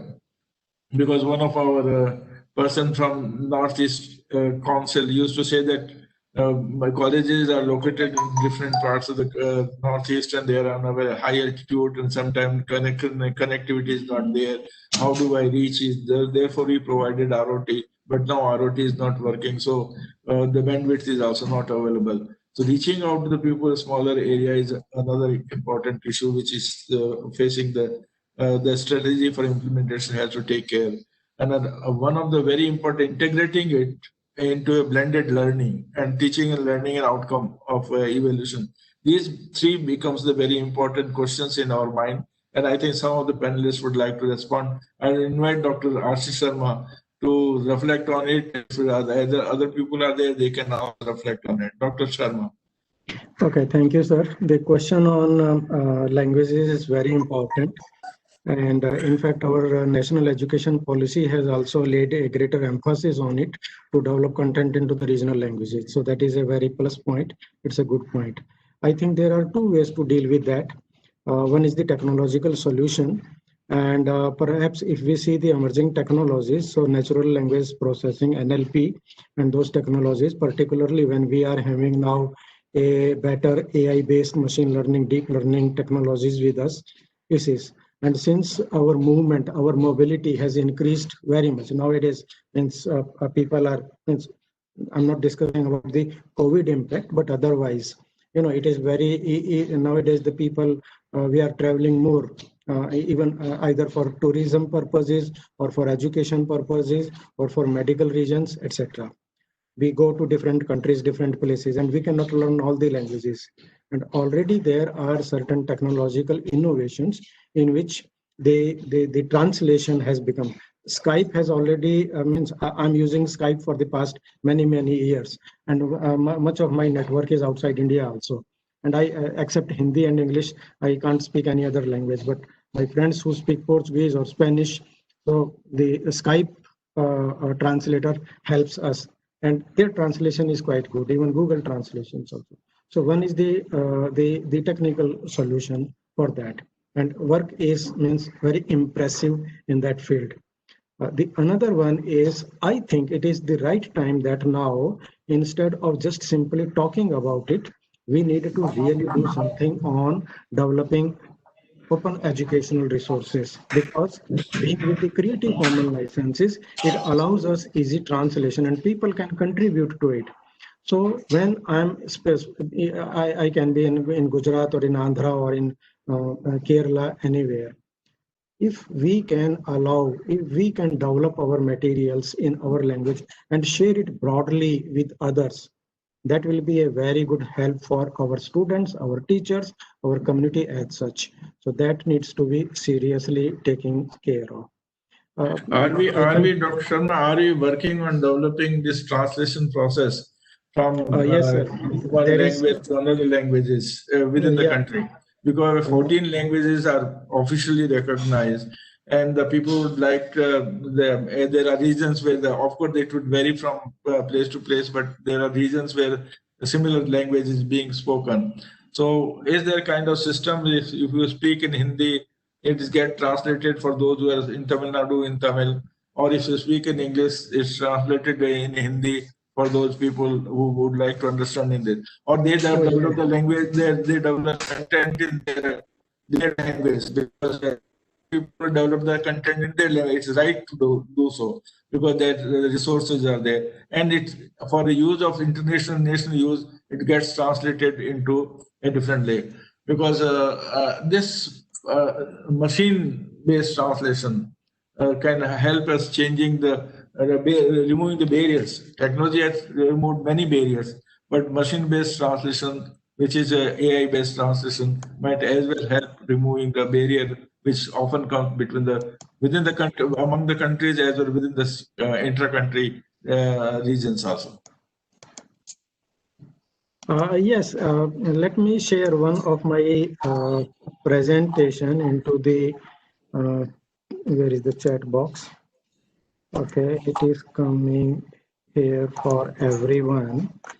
There is a way around, not directly, but we have Google voice typing, in which if you speak in Hindi, Google will type automatically. And there, I have noted it in Hindi, Tamil, Telugu, Punjabi, when we spoke, it typed it very good.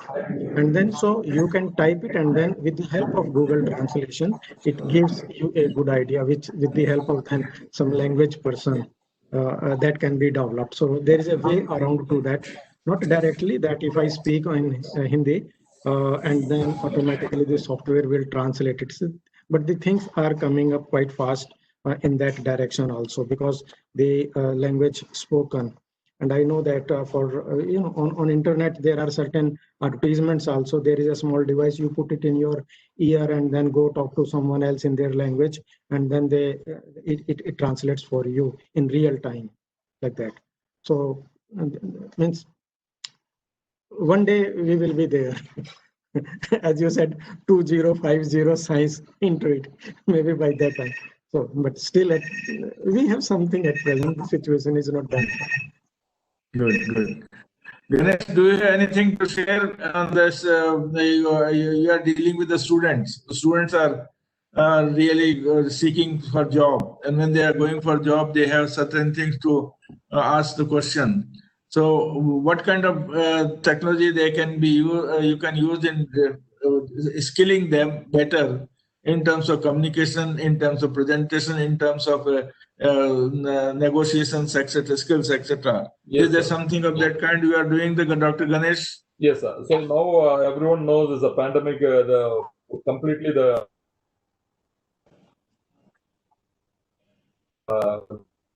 acquisition policy. Also. Now there is earlier the face-to-face interview. Now there is going for a video resume.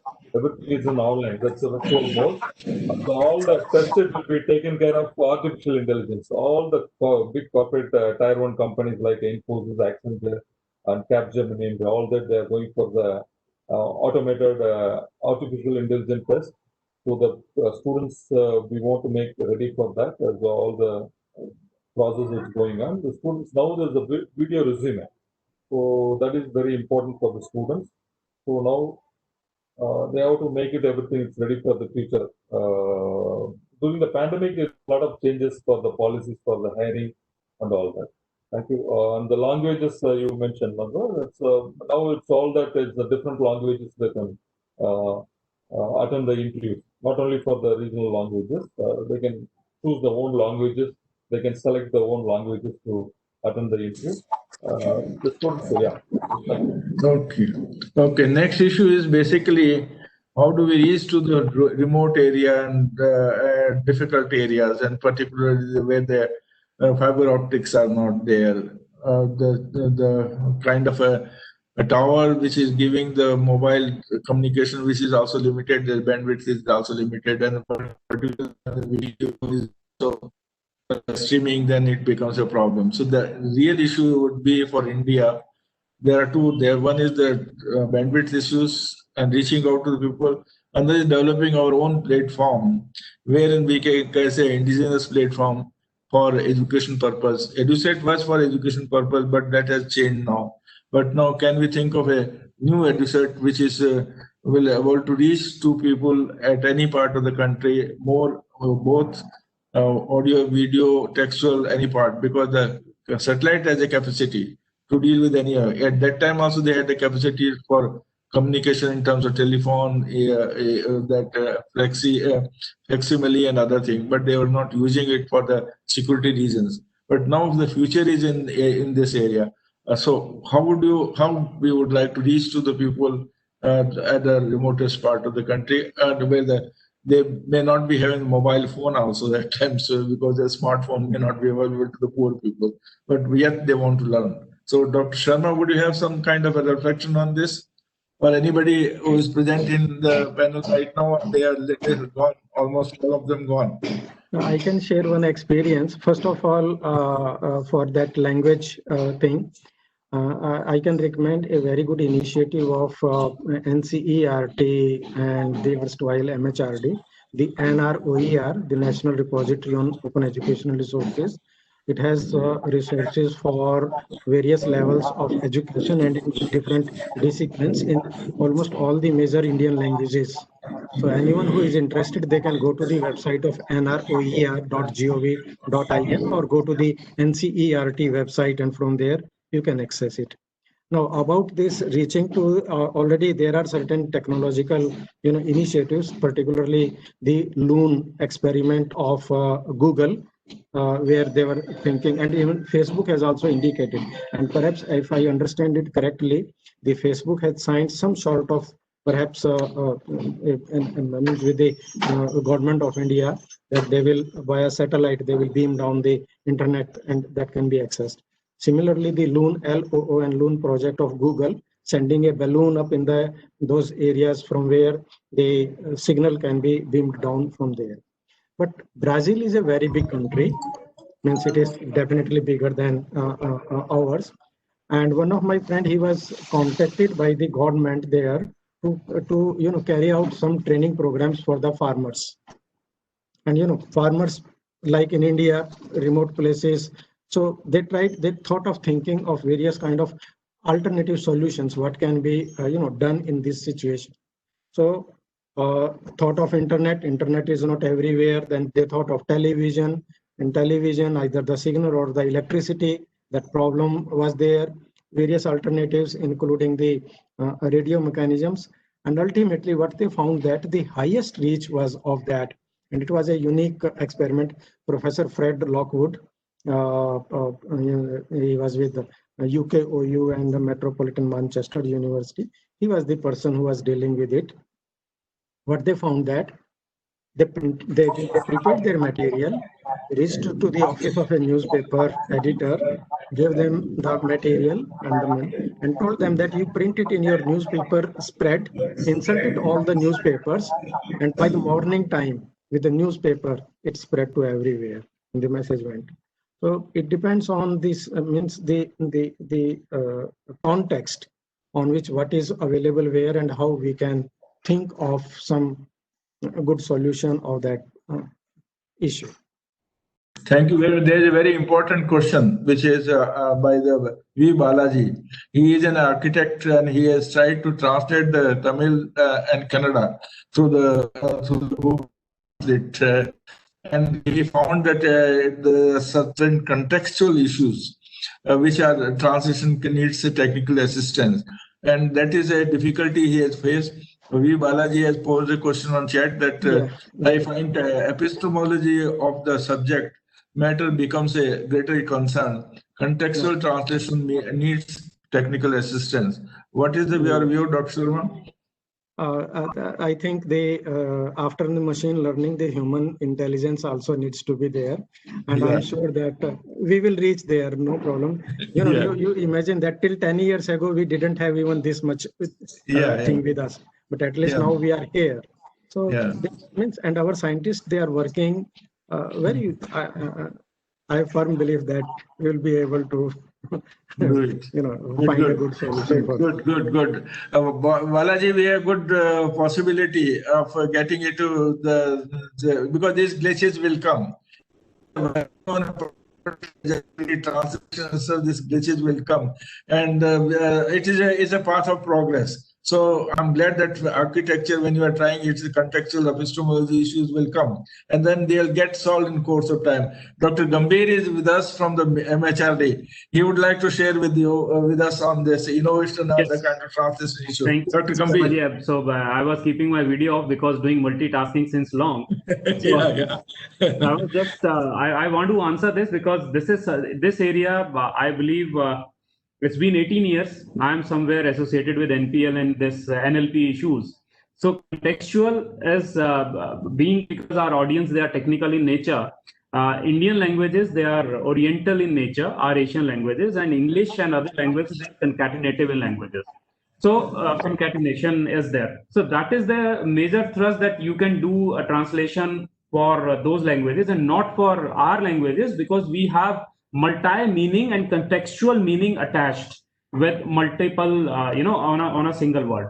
And as Professor Rc Sharma ji was mentioning, obviously this was a question there in 2003 as well, that whether we will be able to do, or before, even in 1980s, then in 2000s, even in 2020 as well. And still that progression graph is moving on. Even for our courses, what we have done is we are using technology, but apart from it, we are also deploying manpower, the local regional language experts who can, or who are able to literally, read and go through the script and then make it in a regional language, so as to avoid any sort of discrepancy. And again, for indigenous stuff, CDAC is already a pioneer in doing these translation kind of stuff. And sooner or later, I'm sure, even people must have seen the Google's real-time translation, which they showcased in last year's expo in California. So they are moving, but still for Oriental languages, it's a challenge, and sooner or later things will come, but still human intervention is necessary. Yeah, very true. And you being there, you are very particularly looking into these issues. As you rightly said, it's progressing, and progress takes little time, and we progress. And he was also very happy. The Balaji was very happy that it's very optimistic answer and response, and I'm very happy about listening to this answer.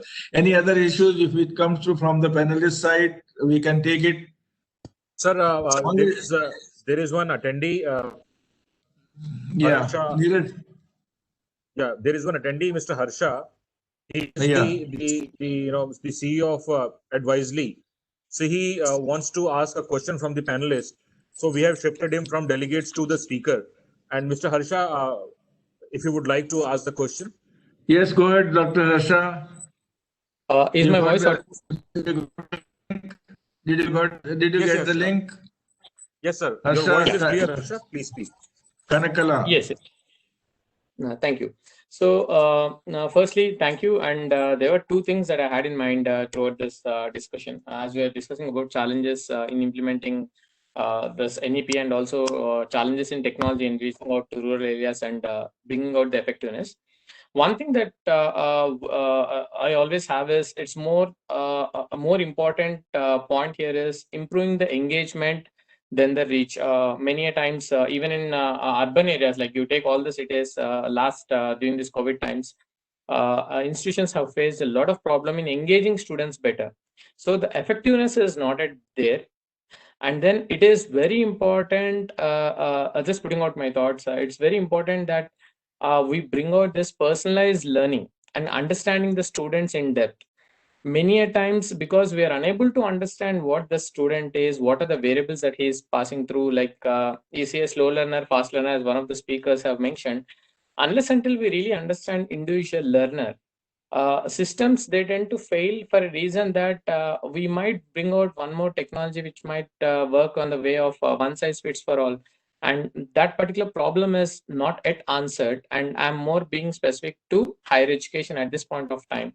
And especially in higher education, it is and we really that personalized learning is what I was thinking. Okay. Thank you very much, Dr. Harsha. Let me share with you very interesting development which has taken place long back by one of our friend from IIT Bombay and working in MIT. I visited MIT at that moment of time. What he was working, the way students learn, and the content was to flow from the learning possibility of the student, the slow learner, step-by-step learner, question-answer based learner, problem-solving based learner. He developed 5 methods of learning, and this is a Sonwalkar from MIT. It was done for the distance education, of course. So that technology in terms of how a student would learn, if the content is made available, then content flows after few questions being asked to the student, that and he responds. Way he responds, automatically the system gears the content flow as per his learning styles, which he called the learning styles. I think that technology was developed almost 15 years back as a distance education learning. But that technology can be used now, because earlier it was selectively in US for the US students, etc. It didn't become even popular in India. We wanted to do in CEC this kind of program that let the student learn, but we could not. It required a lot of backup in terms of the resources and etc. But there is a technology available where the student learning habits, what is called styles of learning of the student, that content flows accordingly, questions flows accordingly, and because there are 5 types of learning habits are there, learning styles are there. So that is a technology, but one can, since we have started using it technology very effectively now because of the COVID, and it requires a completely different way of handling or delivering the knowledge to the students. And that training have to be given to the teachers, that you look into the kind of needs of the student. Earlier, we were having the face-to-face, so we could look at the eyes of the student and say, I think I should change my style, method of content and ask questions, etc. So, but now this technology requires a lot of step-by-step, because this technology is a kind of, once you do it that way, then it automatically goes through the same process. So there are a possibility of using the technology, focusing on the learning styles of the student, and let's work on that. And the future would be this only, not only providing content, not only providing the methods of, it is also styles when the student learn, so it reaches directly the student. The styles what student would like to answer, because some of the students are problem-solving type of students, and then problem would become problem of solving issues would become very important for him or her. So that is the kind of thing which we would like to work. But I'm glad that you raised this issue, styles of learning of the learners. Just to add a Dr. point, Gambhir, would you like to say something? Yes, Dr. Sharma, I would like to say something over here. And also that Harsha, the question he brought in is pretty much straightforward. And I generally advocate, if in medicine and health, if we can come up with, personalized medication, why not in education space, we can come up with personalized education and all these. But again, answering Harsha in a very diplomatic manner, AI of today, will it remain same once it reaches AI of tomorrow after 1 year? So, sir, adding to that point, basically, we've been doing this research on AI, especially higher education. How do you really track individual students' learning styles? That's one point. Second point is learning abilities. Styles can be different, abilities can be different. And then their personalities. So these are the 3 things understood. Delivery of a technology to the hampered. So you have given a good indicators of nerd. What you say that if you feed these 3 aspects into the nerd, that will automatically, AI would automatically flow this thing. I'm glad that Harsha, you should work on this, that these different contexts where the student is located, the student how it learns, and other thing. I think what Dr. Gambhir said, if we can do for medicine, we can do for other subjects also. But that's a good. But I'm glad, Harsha, you are working deeply on this subject. Kindly reflect on it more and share with us in course of time. Dr. Harsha, thanks. The time, or we have still more time? Sir, we have crossed the time limits actually. Okay. Thank you so much. Thank you all the panelists for coming on a very important topic and sharing the idea. Many good questions came, and they are direct questions in terms of solving the problem, because one of the questions which Nupur Prakash has asked, are we also working on solutions? I said that is the main issue. The implementation strategy has to work on solutions only, and that is the challenge before us. And I am sure everybody can contribute in this process. Those who are attending, those who are listening, we thank you for participating. But I would like, don't stop at that level. Kindly send us email to both the persons who are listed in the announcement, and send any other material we'll put together. We would like to share this with the implementers, policymakers. Luckily, Dr. Mohit is with us, so it would be easier to reach the content to him and other things. So I would like to request all the attendees, those who participated, particularly Balaji and Kanak, who has just spoken to us, Many other may be ready to talk to. If they have not been able to send, kindly send your messages, kindly send your emails so that we can make use of and let the dialogue continue. Let the dialogue continue. Sure. Dr. Neeraj, Ms. Neeraj. Thank you so much, sir. Thank you so much. So I will officially extend my vote of thanks to all the eminent speakers, starting with G.D. Sharma ji, Dr. Mohit Gambhir, Professor K. Srinivas, Professor Nupur Prakash, Dr. Rc Sharma ji, Dr. Vikas Sanyal, Dr. Sunil Mehru, and Dr. K. Ganesh. Thank you so much, sir, for sparing your valuable time and joining us for this wonderful discussion. And thank you, dear audience. Thank you so much. Thank you so much, sir. Thank you so much. Bye-bye. Now we will officially close the program. Okay, bye everyone. Thank you. Take care. Bye. Thank you.